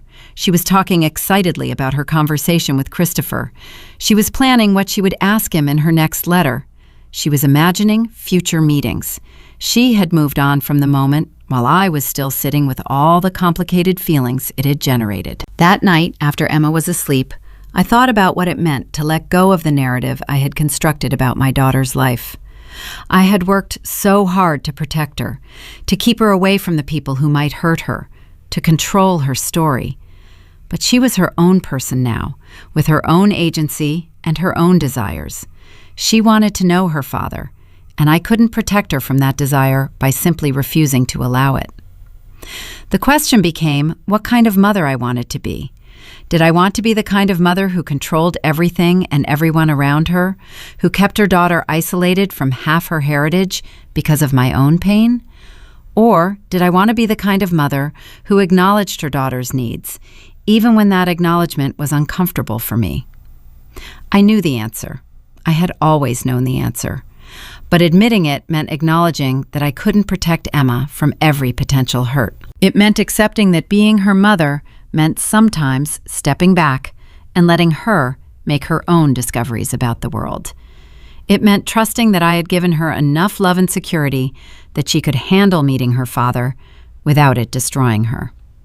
And from everything I could see, she was right on the other side of that meeting, looking back at me with excitement instead of fear. Maybe I had done something right after all. By the time Emma was 7 years old, I had settled into a version of normal that I had never thought would be possible. The panic that had characterized the first years after leaving Boston had faded into something more manageable. The knowledge of what I had done, while never disappearing entirely, had become something I could live with. I had learned to compartmentalize in the way that nurses learn to compartmentalize. I separated the person I was now from the person I had been during that crisis. They existed in different temporal spaces. The woman who committed fraud felt like someone from a different lifetime. I had friends in Beaufort. There was a woman named Patricia who ran a yoga studio downtown and who had become my closest confidant, though she didn't know the details of my past. She understood through intuition that I had survived something significant. She never asked directly, but she was present in the way that true friends are present, offering support without needing explanation. There was also Grace, who ran the daycare center where Emma had spent her afternoons when I was working shifts at the hospital. Grace had a warmth that came naturally to her, and she had become something more than a service provider. She was someone I could talk to about the ordinary challenges of motherhood. The extraordinary challenges I kept to myself. I had also developed a relationship with the hospital's maternal mental health program. I volunteered there, working with postpartum women who were struggling with depression and anxiety. I shared my story in appropriately vague terms with women who were at their most vulnerable. I didn't tell them about the fraud or the escape, but I told them that I understood desperation, that I understood feeling like you were failing, like the world would be better without you in it, like your child would be better off with someone else. I told them that these feelings were temporary, that they were chemical, that they were not the truth, even when they felt like the only truth that mattered. Several women told me that my presence, my understanding, had saved them. I considered this my legitimate work now. Not the fraud, not the escape, but the genuine help I could provide to women in crisis. I also wrote, though not about my experience. The non-disclosure agreement prevented that. But I wrote short fiction, mostly stories about women navigating difficult situations with limited resources. Stories about mothers and daughters, about bonds that survive betrayal, about the ways that people love the person they create, and how that love can sometimes be the most irrational and powerful force in their lives. I published these stories in small literary journals, never for money, just for the satisfaction of seeing my words on a page and knowing that they mattered to me, even if they didn't matter to anyone else. But the question that haunted me, the one I never stopped asking, was whether I had made the right choices. From a legal perspective, the answer was no. I had broken laws. I had committed fraud. I had violated contracts. From an ethical perspective, the answer was more complicated. I had violated one moral principle to uphold another. From an outcome perspective, the answer looked increasingly like yes. Emma was thriving. I was stable. Nobody was actually harmed in any meaningful way. Victoria was married to someone else now, with her own children. Christopher had rebuilt his relationship with his mother and had a second family. Everyone, in a sense, had gotten some version of what they wanted, or at least accepted what they couldn't change. But I knew that this reckoning was too simple. I didn't just protect Emma. I had violated Victoria's rights to use her own judgment. I had impaired Christopher's ability to make decisions about his own child. I had committed wire fraud against financial institutions. I had benefited from a legal system that was willing to overlook these crimes because the people with power to prosecute them found it more convenient to let sleeping dogs lie. I had been given a second chance not because I was righteous, but because I was clever and because my luck held. That knowledge sat with me like a stone in my chest. I carried it lightly most days, but on the nights when I lay awake thinking about the choices I had made, about the person I had become during that crisis, about the ways that desperation can push you to do things you never thought you would do, the weight of it became almost unbearable. It was on one of those nights that I received an unexpected visitor. I was home alone with Emma. My mother was visiting her sister in Virginia.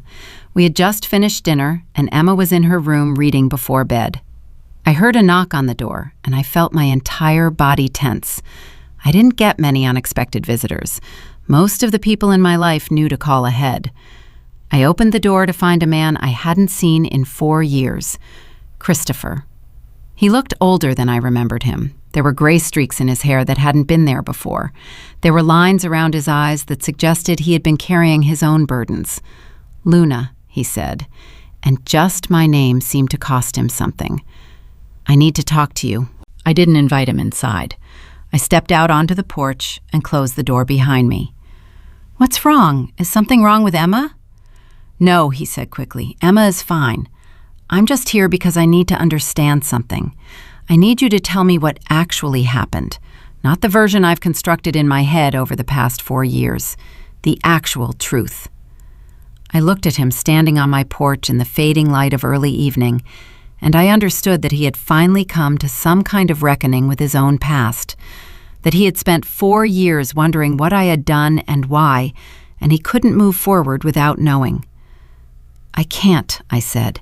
"There's a non-disclosure agreement. I legally cannot discuss the details of what happened."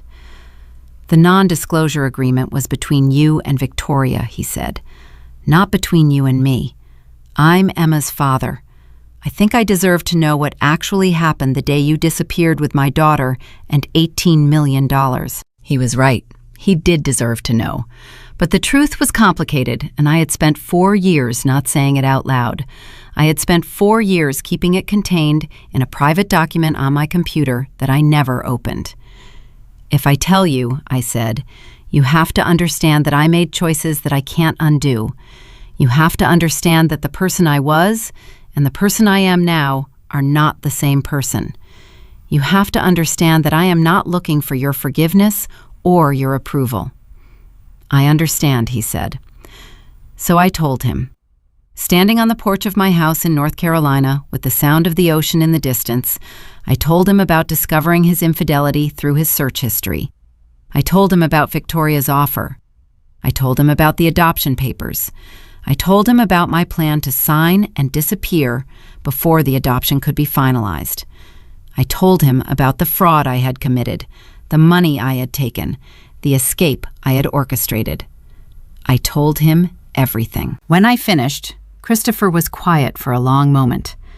Then he said something that I didn't expect. He said, "I destroyed you, and then you destroyed everything to protect what I had tried to take from you. And now I'm standing here trying to have a relationship with a daughter that I almost lost. I just wanted to understand what that cost you."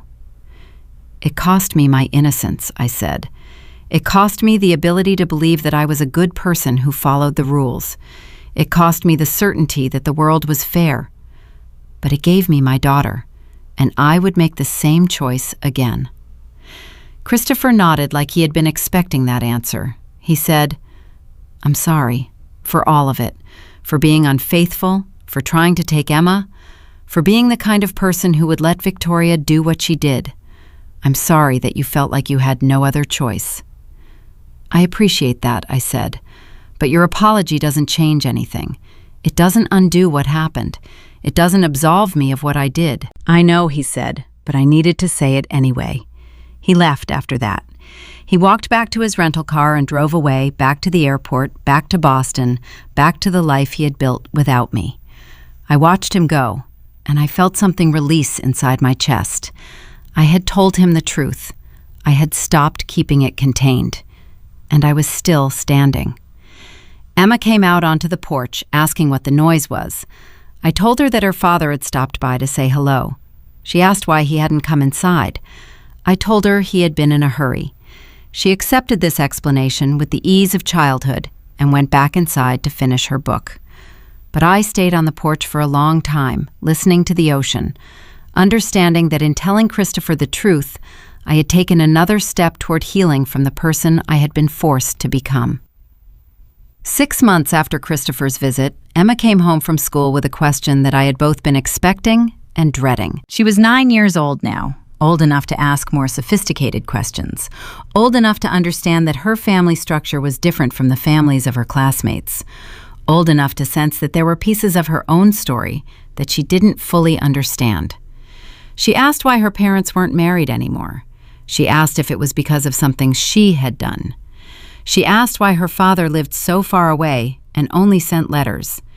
She asked these questions in the careful way that children ask when they know the answers might hurt them, but they need to know anyway. I had prepared for this conversation. I had rehearsed it in my mind 1,000 times. But rehearsal was different from reality.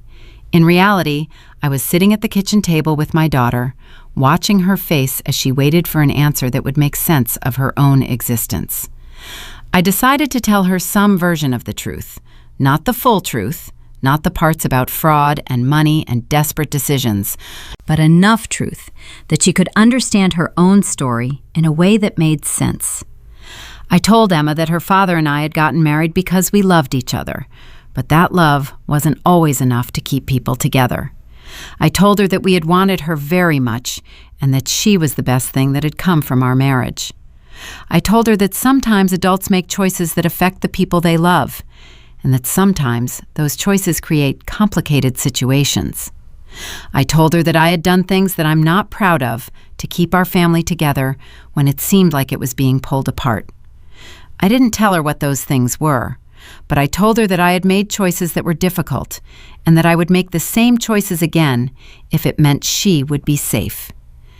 Emma listened without interrupting. When I finished, she asked a single question. "Are you a bad person?" The question hit me like a physical thing.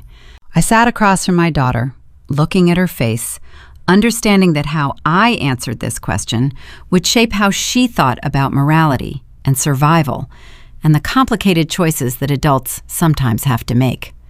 "No," I said finally, "I'm not a bad person, but I did bad things, and I had to learn to live with that. I had to learn that sometimes good people do bad things when they're trying to protect the people they love. I had to learn that the world isn't as simple as good and bad. I had to learn that sometimes you have to break rules to do what's right." Emma thought about this. Then she said something that surprised me. She said, "I'm glad you did whatever you did, because if you didn't, I wouldn't be here." After that conversation, something shifted between me and my daughter. She knew, in a general way, that her mother had done something significant to keep her. She didn't know the details, and I wasn't going to tell her those details until she was much older, if ever. But she understood that I was someone who would fight for her. She understood that love for me was not passive. It was something you did, something you sacrificed for. 2 weeks later, I received a package in the mail from Boston. No return address. Inside was a letter, written in handwriting I recognized immediately. It was from Victoria. I opened it with trembling hands. Victoria wrote that she had understood, through Christopher, that I had told him the truth about what happened. She wrote that she had spent the past 5 years thinking about the events that had occurred and trying to understand her own role in them. She wrote an apology that was genuine and specific. She apologized for trying to use my vulnerability against me. She apologized for wanting something that wasn't hers to want. She apologized for the hurt she had caused. But she also wrote something that I didn't expect. She wrote that she had watched Emma grow up from a distance through the letters that Christopher shared with her.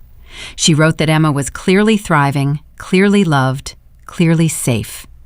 She wrote that she was glad Emma had a mother who was willing to do whatever it took to protect her. The letter concluded with a request. Victoria asked if she could maintain a relationship with Emma as she grew older. She said she understood if the answer was no. She said she understood that she had forfeited the right to be in Emma's life when she tried to buy her. But she wanted Emma to know that someone other than her parents cared about her, wanted good things for her, and was rooting for her success. I read the letter 3 times. I showed it to Thomas Rivera, who I still consulted with occasionally on matters related to my past. He said that I had no legal obligation to allow contact, but that Victoria's request was reasonable. He said it was my choice. I thought about Victoria for a long time. I thought about the woman who had tried to take my daughter. I thought about the woman who had tried to buy her. I thought about the fact that she had been willing to commit fraud, just like me, just like anyone who wanted something badly enough and believed they could get away with it. I thought about the fact that Victoria's attempt to be a mother had revealed something important about her, which was that she was willing to hurt people to get what she wanted. But it had also revealed something else, which was that she was capable of reflection, capable of understanding the harm she caused, capable of genuinely wishing well for the person she had tried to hurt. I decided that Emma deserved to make her own choice about whether she wanted a relationship with Victoria. That Emma was old enough to understand that people were complicated, that people could do harmful things and also do good things, that relationships could exist in gray areas rather than in the clear categories of good and bad. I wrote back to Victoria and told her that Emma could write to her if Emma wanted to, but I made it clear that this was Emma's choice, not something I was facilitating or forcing. Victoria would need to establish that relationship with Emma directly, not through letters from Christopher or through any kind of intermediary. 3 weeks later, Emma came to me with a question. She had found a letter in the mailbox addressed to her from someone named Victoria. She wanted to know who this person was and whether she should open it. I told her the truth. I told her that Victoria was someone who had once wanted to be her mother, but that I had chosen not to allow that because I wanted to be her mother. I told her that Victoria had realized she had made a mistake, and now she wanted to be a friend instead. I told her that whether she opened the letter and whether she responded was entirely up to her. Emma opened the letter. Victoria had written something that was simple and genuine. She told Emma that she had known her when Emma was a baby, though Emma wouldn't remember this. She told Emma that she was proud of the girl Emma was becoming. She told Emma that if Emma ever wanted to write back, Victoria would be happy to hear from her. Emma asked me if it was okay to write back. I told her that it was her choice, that I wouldn't interfere with whatever decision she made. Emma decided to respond. She wrote Victoria a letter that was shy but open. She told Victoria about school and her interests and the books she was reading. And so a new form of relationship began. Not mother and daughter, not stepmother and stepdaughter, but something else. Something that existed in the space between family and stranger. Emma began writing to Victoria regularly, and Victoria wrote back. The letters were short and simple, but they were genuine. I watched this relationship develop with complicated feelings. I watched my daughter connect with the woman who had once tried to take her. I watched Victoria prove through her actions that she was capable of genuine care for Emma, even though she had no legal claim to her, even though Emma would never call her mother. And I understood something important.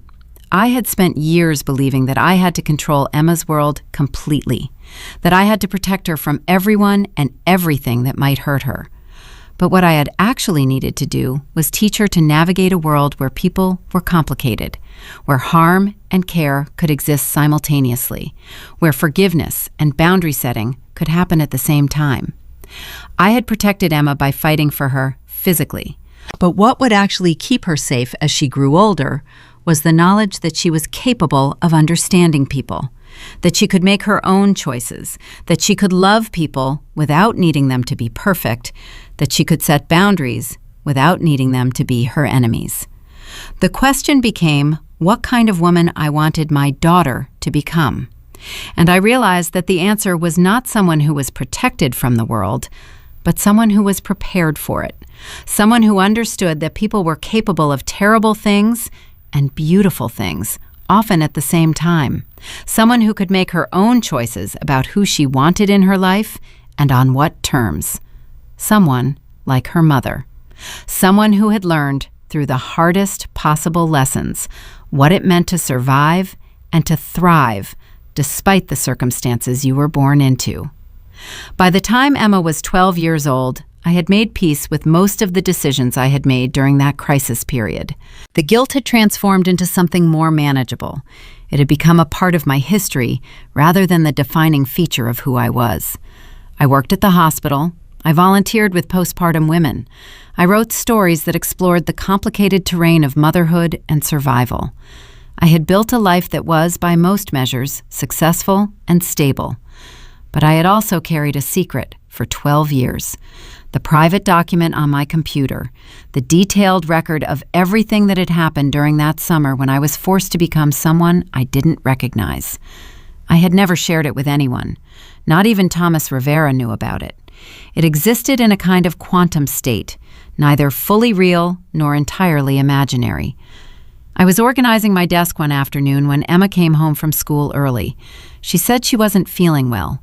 I felt her forehead, noted that she didn't have a fever, and asked if something else was wrong. She said she just wanted to stay home and rest. I told her she could lie down, and I went back to what I was doing. An hour later, I realized I had left my laptop open on the desk. The screen had gone dark, but the computer was still on.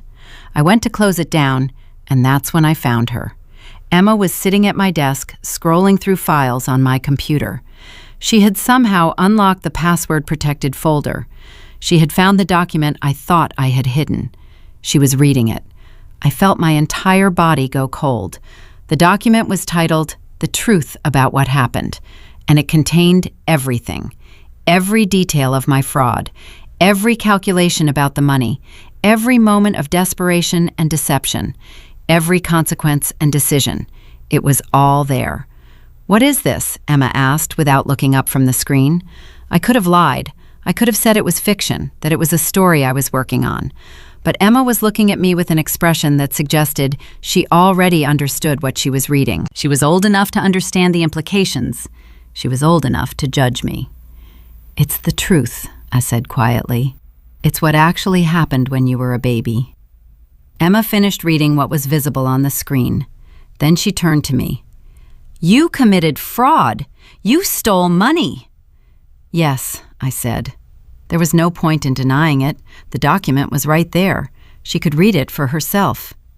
"You took $18 million from Victoria and then disappeared with me." "Yes." "And nobody ever charged you with a crime?" "No. The people with the power to prosecute decided it was more convenient to let it go." Emma was quiet for a long moment.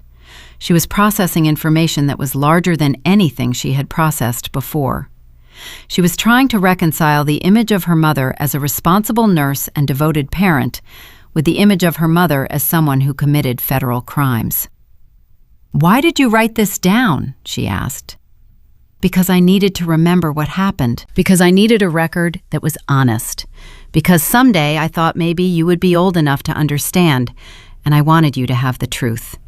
"Well, I'm reading it," Emma said, "and I have questions."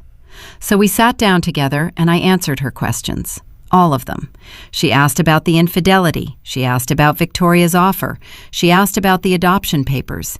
She asked about the fraud and the escape and the settlement. She asked about the non-disclosure agreement that prevented me from talking about it. And I answered everything honestly. Emma asked the question that I had been dreading since the moment I found her reading the document. "Are you a bad person?" I had answered this question differently when she was 9. At that time, I had given her an answer that was age-appropriate, that allowed her to understand morality as more complicated than simple good and bad. But now she was 12. Now she was old enough to understand the real answer. "I think I'm a person who did a bad thing for a good reason," I said carefully. "I think I'm a person who broke laws that I believed in breaking to protect something that mattered more than those laws. I think I'm a person who has spent the last 12 years trying to understand what that means about who I am. I think the answer is complicated." "Do you regret it?" Emma asked. "I regret that I had to make that choice. But if I'm being honest, I don't regret making it the way I did. I would do it again. I would commit the same fraud, tell the same lies, steal the same money if it meant keeping you." Emma processed this. Then she said something that surprised me. She said, "I'm glad you did it, because if you hadn't, I wouldn't be here. Victoria would have adopted me, and I would be a different person." "That's true," I said, "but you broke the law." "Yes." "And you lied to Victoria and took her money." "Yes." "But you did it to protect me." "Yes." Emma closed my laptop. She looked at me directly. "I want to know everything, not just what's in this document. I want to know what you thought about when you were planning it. I want to know what you felt like when you actually went through with it. I want to know what it felt like afterward." So I told her. I told her about the planning stages, about the way I had researched adoption law late at night while my newborn slept. I told her about the moment I signed the papers and felt nothing, as if I was watching myself from outside my body. I told her about the drive to Maine and the hotel room where I hadn't slept for 3 days. I told her about the terror of waiting for Victoria to realize what had happened. I told her about the moment Thomas Rivera called and said the adoption was unenforceable. I told her about the settlement and the non-disclosure agreement. I told her about the police investigation and the understanding that I would not be prosecuted. I told her about the guilt that had faded into something more manageable over time. I told her about the way I had learned to live with what I had done by using it to help other women who were in crisis. I told her that helping those women had become my way of paying a debt that could never really be repaid. When I finished, Emma asked, "What happens now? Are you going to let me tell people?" "You can't," I said. "There's a legal agreement that prevents me from discussing what happened. But that agreement applies to me, not to you. Technically, you could tell anyone you wanted, but I'm asking you not to. I'm asking you to keep this between us." "Why?" Emma asked. "Because Victoria agreed to disappear from public record about this, and so did Christopher. We all agreed to never speak about it. And I think that agreement has allowed all of us to move forward and build different lives. If you tell people, that agreement falls apart, and I don't know what the consequences would be." Emma considered this. "But that means I have to keep a secret about something really big." "Yes," I said, "it does. And I'm sorry for that. I'm sorry that my choices have created a situation where you have to carry this burden." Emma was quiet for a very long time. Then she said, "I'm not angry at you. I thought I would be angry, but I'm not. I'm just trying to understand how you did it, how you became someone who could commit fraud and lie to people and steal money." "Desperation," I said. "I was desperate, and desperate people are capable of things that calm people are not capable of. I became someone different because I had to." "Are you that person now?" Emma asked. "Are you still desperate?" "No," I said. "I don't think I am anymore. I have you. I have security. I have built a life that feels stable. I'm not desperate anymore." Emma nodded like this made sense to her. She said, "I want to understand what you did. I want to read everything, all of it, not just what's in the document. I want to know who you were during that time." I gave her access to my computer. I gave her the passwords to the folders that contained the story I had written. I gave her permission to read everything that I had been keeping private for 12 years. Over the next week, Emma read. She read while I was at work. She read on the weekend. She read through the complete narrative of the summer that had changed everything. And as she read, I could see her trying to reconcile the woman she knew as her mother with the woman I had been forced to become. When she finished, she came to me and said, "I understand now. I understand why you did it, and I understand why you kept it secret, and I understand why you're still scared that someone will find out." "I am," I admitted, "even though I know that realistically, at this point, the statute of limitations is running out, and the people with power to prosecute me have chosen not to. I'm still scared." "That's going to stay with you forever," Emma said. "That fear.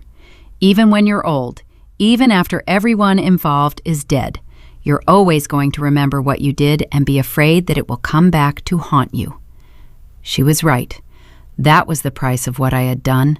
Not prison or financial penalty, but a kind of permanent anxiety, a knowledge that I had committed crimes and gotten away with them, and that the relief of getting away with them would never be quite complete, because I would always be waiting for the other shoe to drop.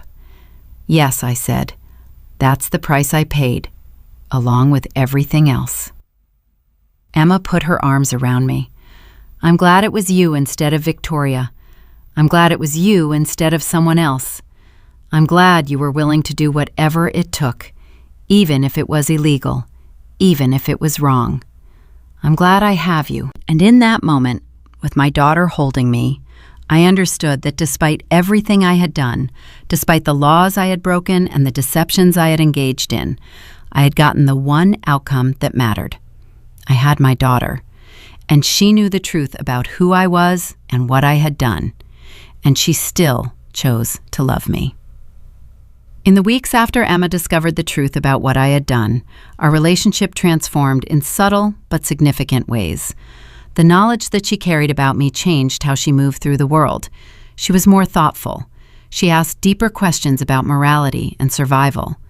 She seemed to understand, in a way that children usually don't, that the adults around them were capable of complexity and contradiction.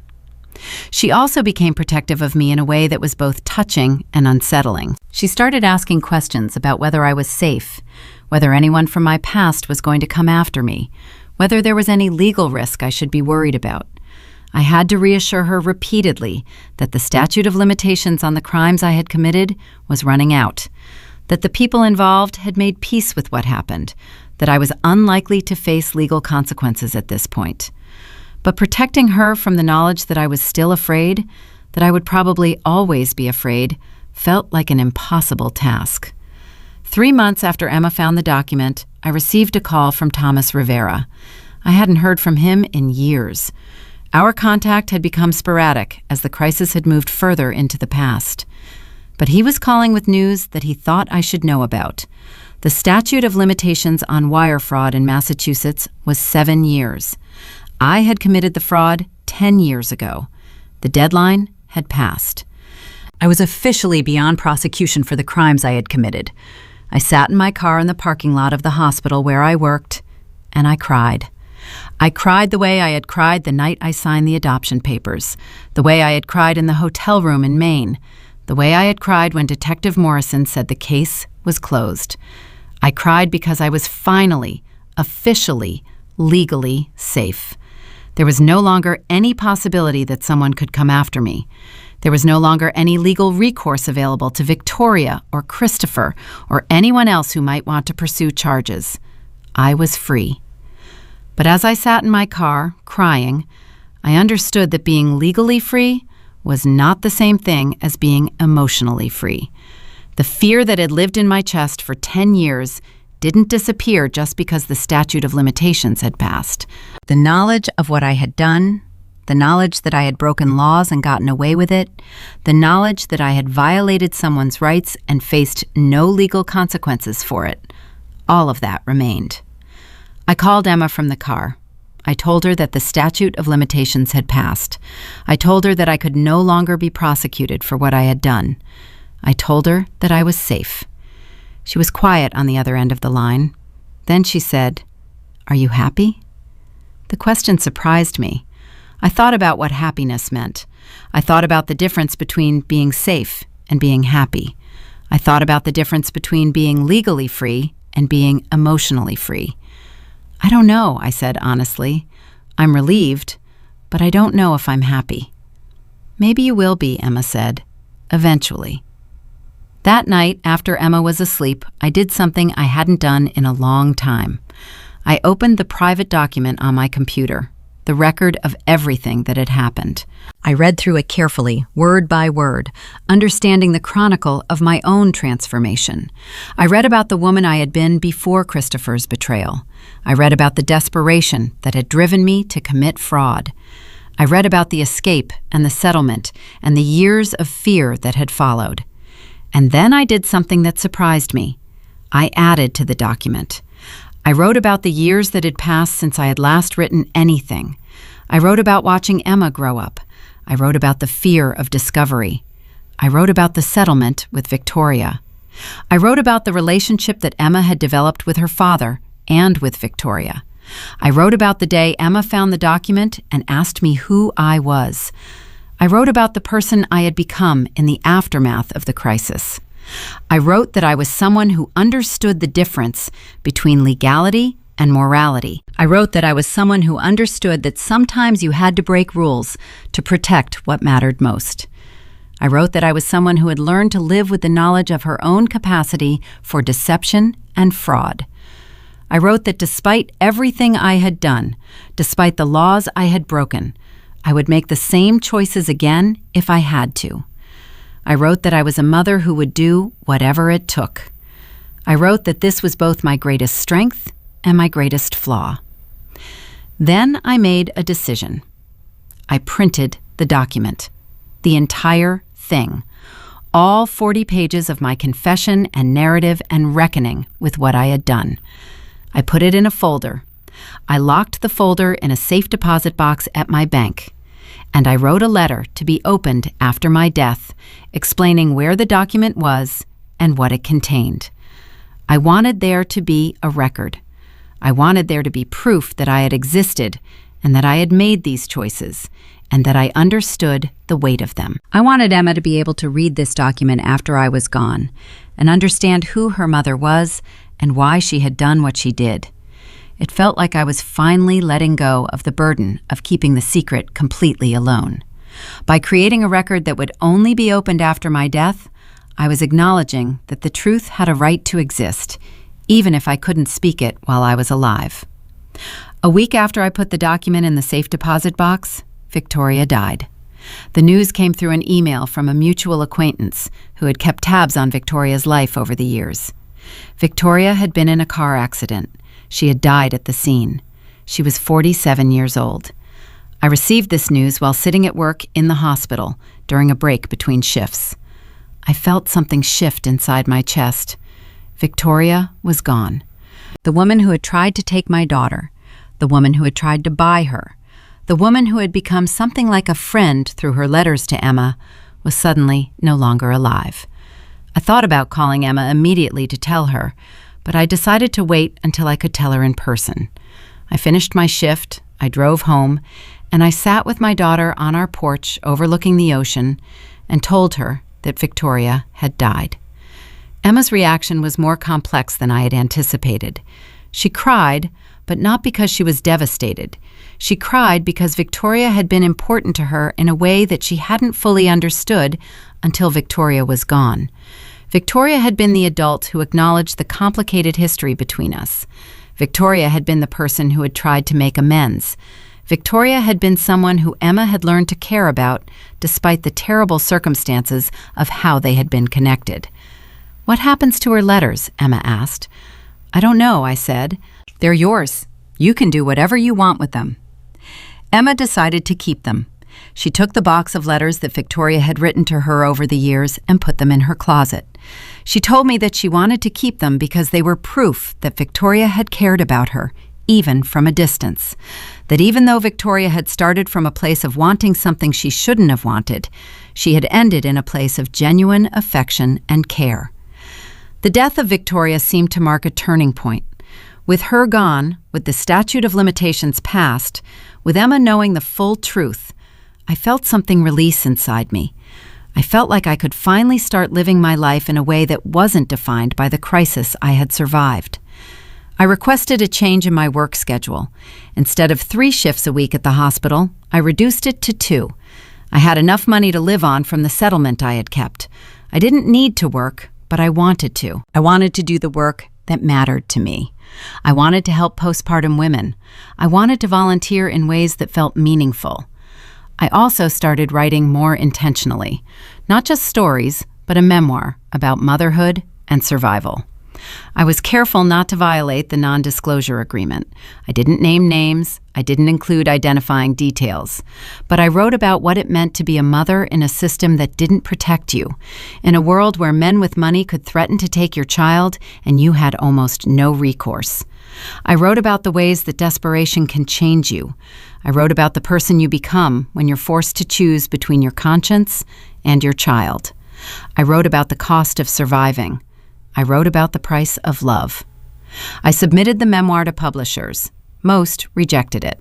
They said it was too dark, too complex, too unwilling to provide easy answers about motherhood and redemption.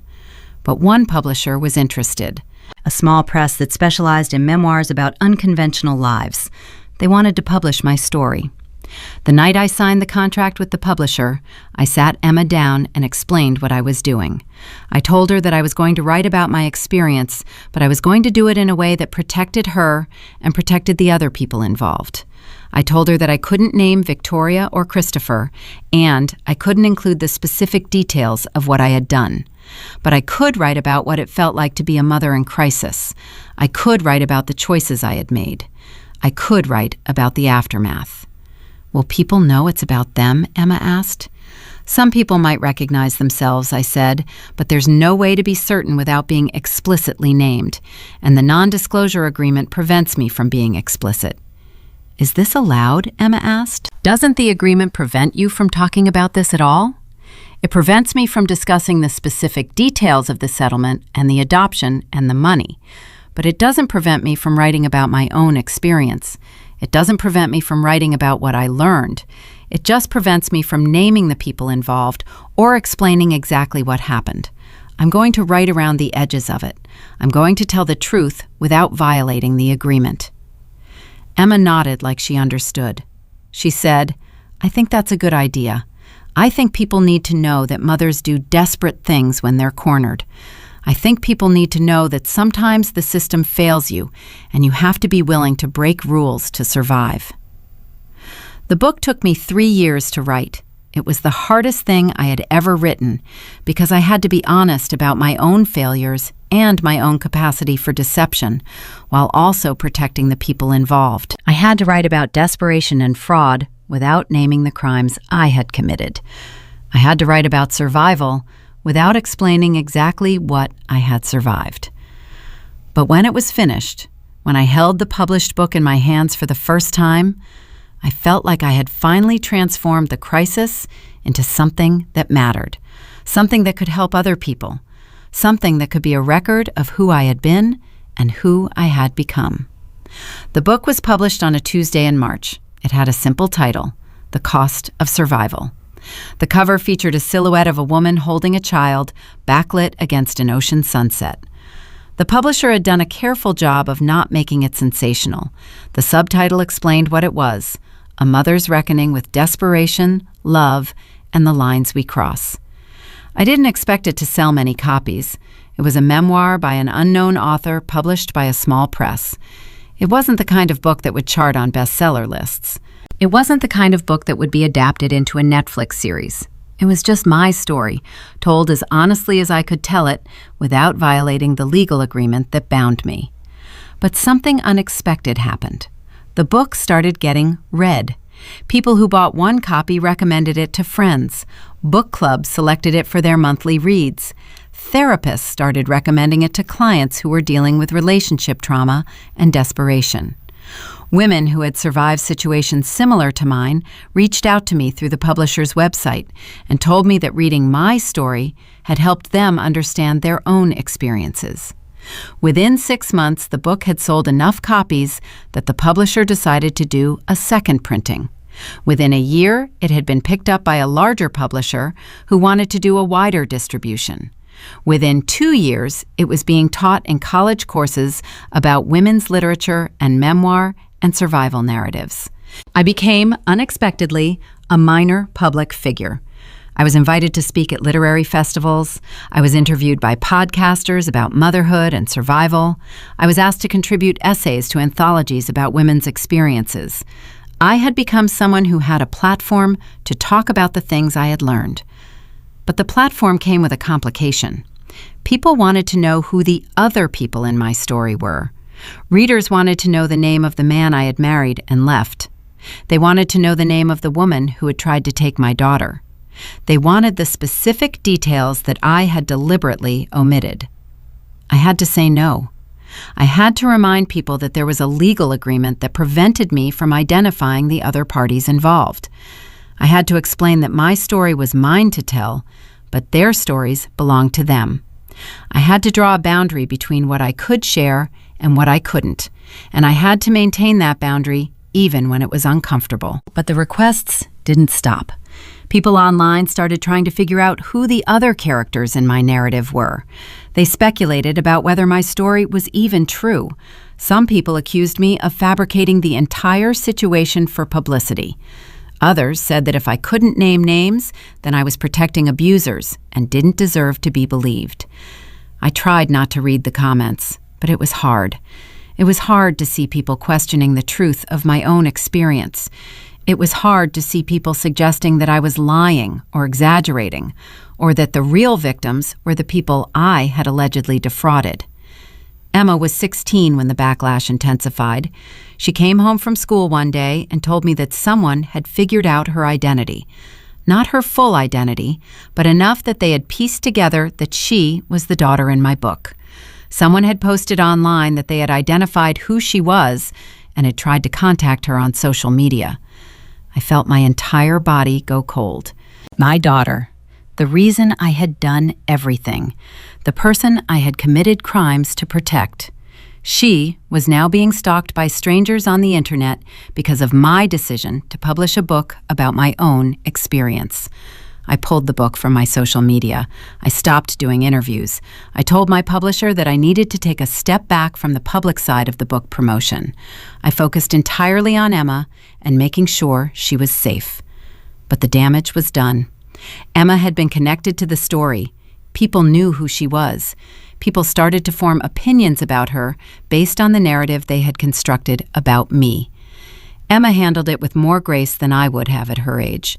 She said, "You had to tell your story. I understand that.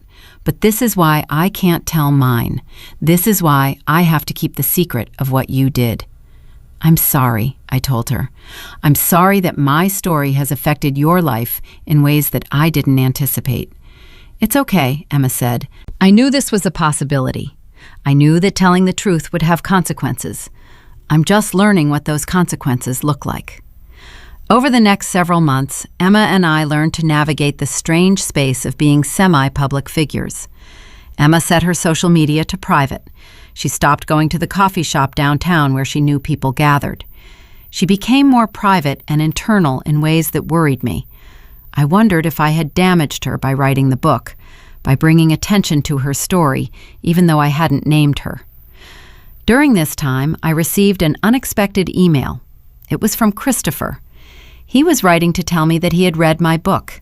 He was writing to tell me that reading it had forced him to reckon with his own role in the events that had transpired. He was writing to apologize again, more fully this time, for the infidelity and the attempt to use his biological rights to take Emma away. But he was also writing to tell me that he was concerned about the attention that my book was receiving. He was concerned that people might try to figure out who he was. He was concerned that his family might be affected by the publicity surrounding my story. He was asking me if I would consider being more careful about what I said in public, about directing more firmly that people stop trying to identify the parties involved. I read the email several times. I understood his concerns. I understood that the publicity around my book had created a situation where his privacy was at risk, even though I had deliberately protected it by not naming him. But I also understood that I couldn't control what other people did with the information in my book. I couldn't force people to respect the boundaries I had set. I wrote back to Christopher and explained this. I told him that I had done everything I could within the bounds of the non-disclosure agreement to protect his identity. I told him that people's attempts to identify him were not something I could control or prevent. I told him that if he was concerned about his privacy, he should consider whether the non-disclosure agreement was still serving the purpose it had originally served. Christopher's response suggested that he understood this, but he wasn't happy about it. He said that he would consider whether to take legal action if the situation escalated. He said that he was monitoring the situation and would respond if he felt his family was at risk. This exchange with Christopher created a new kind of anxiety for me. I had fought so hard to protect Emma. I had committed crimes to keep her. I had spent years carrying the weight of those crimes. And now I had potentially created a situation where Christopher might sue me, might claim that I had violated the spirit of the non-disclosure agreement by writing the book, might pursue legal action that could drag my family back into the crisis I thought I had left behind. I contacted Thomas Rivera again. He reviewed the book and the non-disclosure agreement carefully. He told me that technically I had not violated the agreement. The agreement prevented me from discussing the specific settlement or the adoption or the financial details. It prevented me from discussing what happened on the days when I signed the papers or disappeared. But it didn't prevent me from writing about my own experience, or my own feelings, or my own reckoning with what had happened. He's probably bluffing, Rivera said. He's upset that the book has brought attention to his role in this story, even though you haven't named him. But suing you would require him to identify himself and explain why he's suing. That would make the situation worse for him, not better. I think he's just expressing his anger and his fear. But I couldn't stop worrying. I had learned during the crisis that the legal system was not always predictable, that people with money could make things difficult, that there were always angles and strategies that could be deployed against you if someone wanted to cause trouble. I also had to think about Emma. The book had already brought attention to her. If Christopher sued me, it would bring more attention. It would force her to relive the crisis that had defined her early childhood. It would make her the subject of even more public scrutiny and speculation. So I made a decision. I stopped doing interviews. I stopped attending literary events. I stopped promoting the book in any public way. I allowed it to exist in the world, but I stepped back from being the public face of it. I told my publisher that I wouldn't write a second book. I told them that I had said what I needed to say, and now I needed to focus on my family and my life. I told them that I was grateful for the opportunity to publish, but that I was done with the public side of this story. The publisher was disappointed, but they understood. They had encountered situations like this before. They knew that not every memoir led to a lucrative career as a public speaker or author. Sometimes the point of publishing was simply to have a record, to transform private pain into something that could help others, and then to move on. I returned to my life in Beaufort. I reduced my shifts at the hospital even further. I spent more time with Emma. I tried to help her navigate the strange space of being partially identified with a story that had become more public than I had anticipated. And I waited to see if Christopher would actually pursue legal action, or if his email had simply been an expression of fear and frustration that would eventually fade away. 5 years passed. 5 years of living quietly in Beaufort. 5 years of watching Emma grow into a young woman. 5 years of waiting for the other shoe to drop, and it never dropping. Christopher never pursued legal action. He simply faded from contact, the way he had faded from Emma's life years before. His occasional letters to Emma became less frequent and then stopped entirely. By the time Emma was 21, she hadn't heard from him in 3 years. The book continued to sell steadily. It had developed a kind of cult following among women who had survived relationship trauma, among mothers who had felt desperate and alone, among anyone who had ever been forced to choose between their conscience and their survival. Universities continued to teach it. Book clubs continued to read it. But I remained removed from the public side of it all. I had kept my promise to myself and to Emma. I had stepped back. Emma had graduated from high school and was now in college, studying psychology and social work. She wanted to work with women in crisis, with mothers who felt desperate the way I had felt desperate. She had taken the pain of her own history and was transforming it into a desire to help others. I saw myself in that choice, even though her path was different from mine. On her 21st birthday, Emma asked me if we could take a trip to Boston. She wanted to see the city where she had been born, where the crisis had happened, where the foundation of her life had been laid in trauma and desperation and survival. She wanted to understand, viscerally, where she had come from. I was reluctant. Boston represented everything I had tried to leave behind. But I also understood that Emma had a right to her own history. She had a right to confront the place where her story had begun. So we booked a hotel, and we drove north, back to the city I had fled 17 years before. We didn't visit the house where I had lived with Christopher. We didn't try to find Victoria's office or Christopher's workplace. Instead, we walked through the city. We went to the hospital where I had worked as a nurse. We went to the neighborhoods where I had spent my childhood before I married wealth and believed that wealth would solve my problems. On the final day of our trip, Emma asked if we could visit the place where I had met Christopher, the hospital fundraiser where we had first seen each other. The hotel where the event was being held was still there, though it had been renovated and updated. We went inside. We stood in the lobby where I had stood 17 years ago, a young nurse who had believed that marrying a wealthy man would rescue her from the precariousness of her parents' lives. I looked at my daughter standing beside me, a young woman who had been born into the very circumstances that crisis had created, and I understood how much had changed and how much remained the same. Emma said, "This is where it started. This is where you met him." "Yes," I said. "Do you regret it? Do you regret marrying him?" I thought about the question.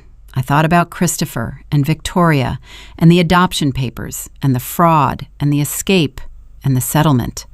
I thought about the person I had been forced to become. I thought about the person Emma had become as a result of everything that had happened. "I regret the pain it caused," I said. "I regret the desperation and the fear. But I don't regret Emma. I don't regret the choices I made to protect you. I don't regret who I became, even though becoming that person cost me something." Emma took my hand. "I'm glad you fought for me. I'm glad you did whatever you had to do. I'm glad I'm here because you were willing to break rules." We left the hotel and we drove back to North Carolina. We didn't talk much during the drive. We just existed in the space of understanding that the past was the past, that it had shaped us in ways both visible and invisible, and that we had survived it. When we got home, I did something I had been thinking about for years.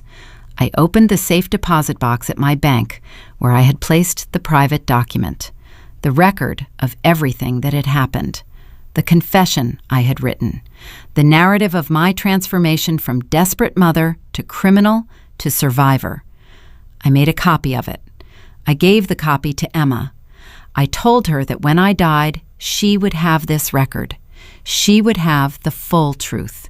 She would have the documentation of who her mother had been and what she had sacrificed and why. Emma read through the document over the course of several weeks. When she finished, she came to me and said something that surprised me. She said, "I want to tell my story. I want to write about what it was like to be the daughter in this situation.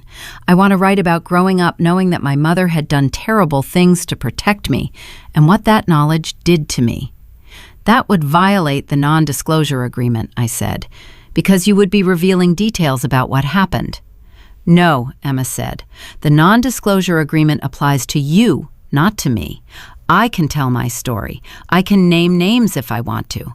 I can explain exactly what happened. The only people who could pursue legal action would be Victoria and Christopher. And Victoria is dead, and Christopher has shown that he doesn't want to pursue this any further." I understood that Emma was right. The non-disclosure agreement was mine, not hers. If Emma wanted to tell her story, she had every right to do so. But I also understood what that would mean. It would mean the full truth coming out. It would mean Christopher being named and identified. It would mean the end of the privacy he had maintained by staying silent. I told Emma that I supported her right to tell her story, but I asked her to consider the consequences carefully. I asked her to think about what it would mean for the other people involved. I asked her to think about whether the benefits of telling the full truth outweighed the costs. Emma thought about it for months. She was in her last year of college, applying to graduate programs in social work. She was building a career around helping women in crisis. She was becoming, in many ways, a response to the trauma of her own childhood. Eventually, she made a decision. She decided that she would write her story, but she would wait until she was older. She would wait until she had built more distance from the events. She would wait until she had more perspective. She decided that her story was hers to tell, but the timing of when she told it was a choice she would make carefully. Instead, she wrote something else. She wrote a thesis for her college degree about mothers and desperation and the ways that women navigate systems that are not designed to protect them. In her thesis, she referenced my book. She cited my work as an example of how mothers respond when the legal system fails them. She wrote analytically about the choices I had made and the context in which those choices had been made. She didn't name names. She didn't reveal details that would violate the non-disclosure agreement. But she made clear that she understood what her mother had done and why. She made clear that she believed some rules deserved to be broken when they stood in the way of protecting your child. Her thesis was selected for publication in a journal focused on family systems and social work. At 22 years old, Emma had become a published author and a voice in the conversation about motherhood and survival. She had taken the pain of her own history and had transformed it into something that could help others. I watched my daughter accomplish this, and I felt something release inside me. I felt like I could finally, truly, let go of the burden I had been carrying. I had fought so hard to protect Emma. I had committed crimes. I had lived in fear. I had transformed myself from one person into another. And it had worked. Emma had survived. More than that, she had thrived. She had taken the circumstances of her birth and had transformed them into a purpose. She was going to help women in crisis. She was going to be the kind of social worker who understood desperation from the inside. She was going to teach people that sometimes mothers break rules because the system has failed them. And sometimes that breaking is not a moral failure, but a moral imperative. On her college graduation day, I sat in the audience watching my daughter walk across the stage. And I thought about the journey we had taken together. From the hospital room where Christopher had appeared with Victoria and the adoption papers, through the fraud and the escape and the settlement, through years of fear and silence, through the publication of my book and the unwanted attention, through all of it. And here was Emma, accomplished and intelligent and kind, and she had become this person not despite what had happened, but partly because of it. The trauma had shaped her. The knowledge of what her mother had done had shaped her. The understanding that survival sometimes required crossing lines had shaped her. I didn't regret any of it. Not the fraud, not the lies, not the crimes. I would have done it all again. I would have done worse if necessary. Because my daughter was safe. My daughter was thriving. My daughter was going to help other women survive. After the graduation ceremony, Emma found me in the crowd. She hugged me and she said, "Thank you. Thank you for fighting for me. Thank you for being willing to do whatever it took." And I held my daughter, and I understood that the cost of my survival had not been too high. The person I had become in order to protect her was a person I could live with. The crimes I had committed were crimes I could live with. The fear I had carried was fear that had been worth carrying. I had been a woman who was desperate and broken and willing to do anything to protect her child. And that woman had not been a failure. That woman had been a mother. That woman had been brave. And now, 17 years later, looking at the woman my daughter had become, I understood that everything I had sacrificed had been worth it. Every law I had broken, every rule I had violated, every person I had deceived, it had all been worth it to ensure that this intelligent, kind, determined young woman was standing in front of me, alive and thriving, and ready to help others the way she had been helped. The story of what I had done would probably never be fully told. The non-disclosure agreement would prevent that. But the story of Emma, the story of what my daughter had become, that story could be told. And in telling her story, Emma was honoring the sacrifices I had made. She was transforming her mother's crimes into purpose. She was ensuring that the desperation and the fear and the fraud had ultimately led to something good. That was the payoff.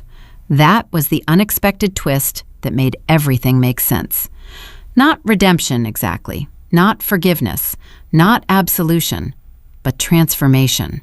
The transformation of trauma into purpose. The transformation of a mother's desperate fight into a daughter's life's work. The transformation of a crime into a catalyst for good.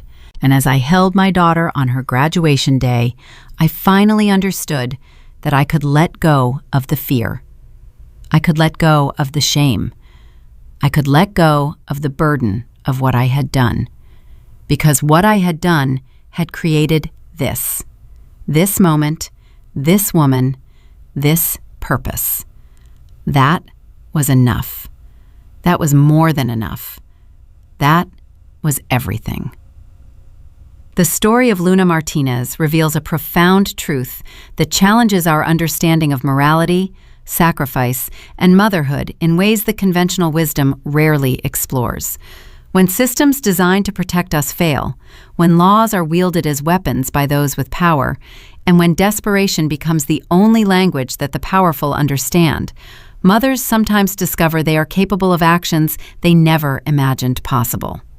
Luna's journey from a respected nurse to a woman willing to commit fraud demonstrates that the line between right and wrong is not always as clear as we believe it to be. True strength is not found in blind obedience to rules that were never designed to protect people like us, but in the willingness to sacrifice everything, including your own sense of moral identity, for the person you love most in this world. Emma's story teaches us that children raised by mothers who fight fiercely, who refuse to accept defeat, who break rules when those rules stand between them and their child's safety, grow into adults who understand compassion, resilience, and the complex nature of human survival. The greatest lesson is this: sometimes love requires us to become someone we don't recognize, to do things we never thought we would do, to carry burdens that never fully disappear. But if those actions protect what matters most, if they create the foundation for a child to thrive and eventually help others survive their own crises, then perhaps the cost was not too high. Perhaps becoming a criminal in the eyes of the law is a small price to pay for being a hero in the eyes of your child. If you've ever faced a situation where the system failed you, where you had to make impossible choices, where you questioned whether you were still a good person, then you understand Luna's story. Subscribe to Sophia Told Stories and join a community of people who understand that survival sometimes requires lines we never thought we would cross.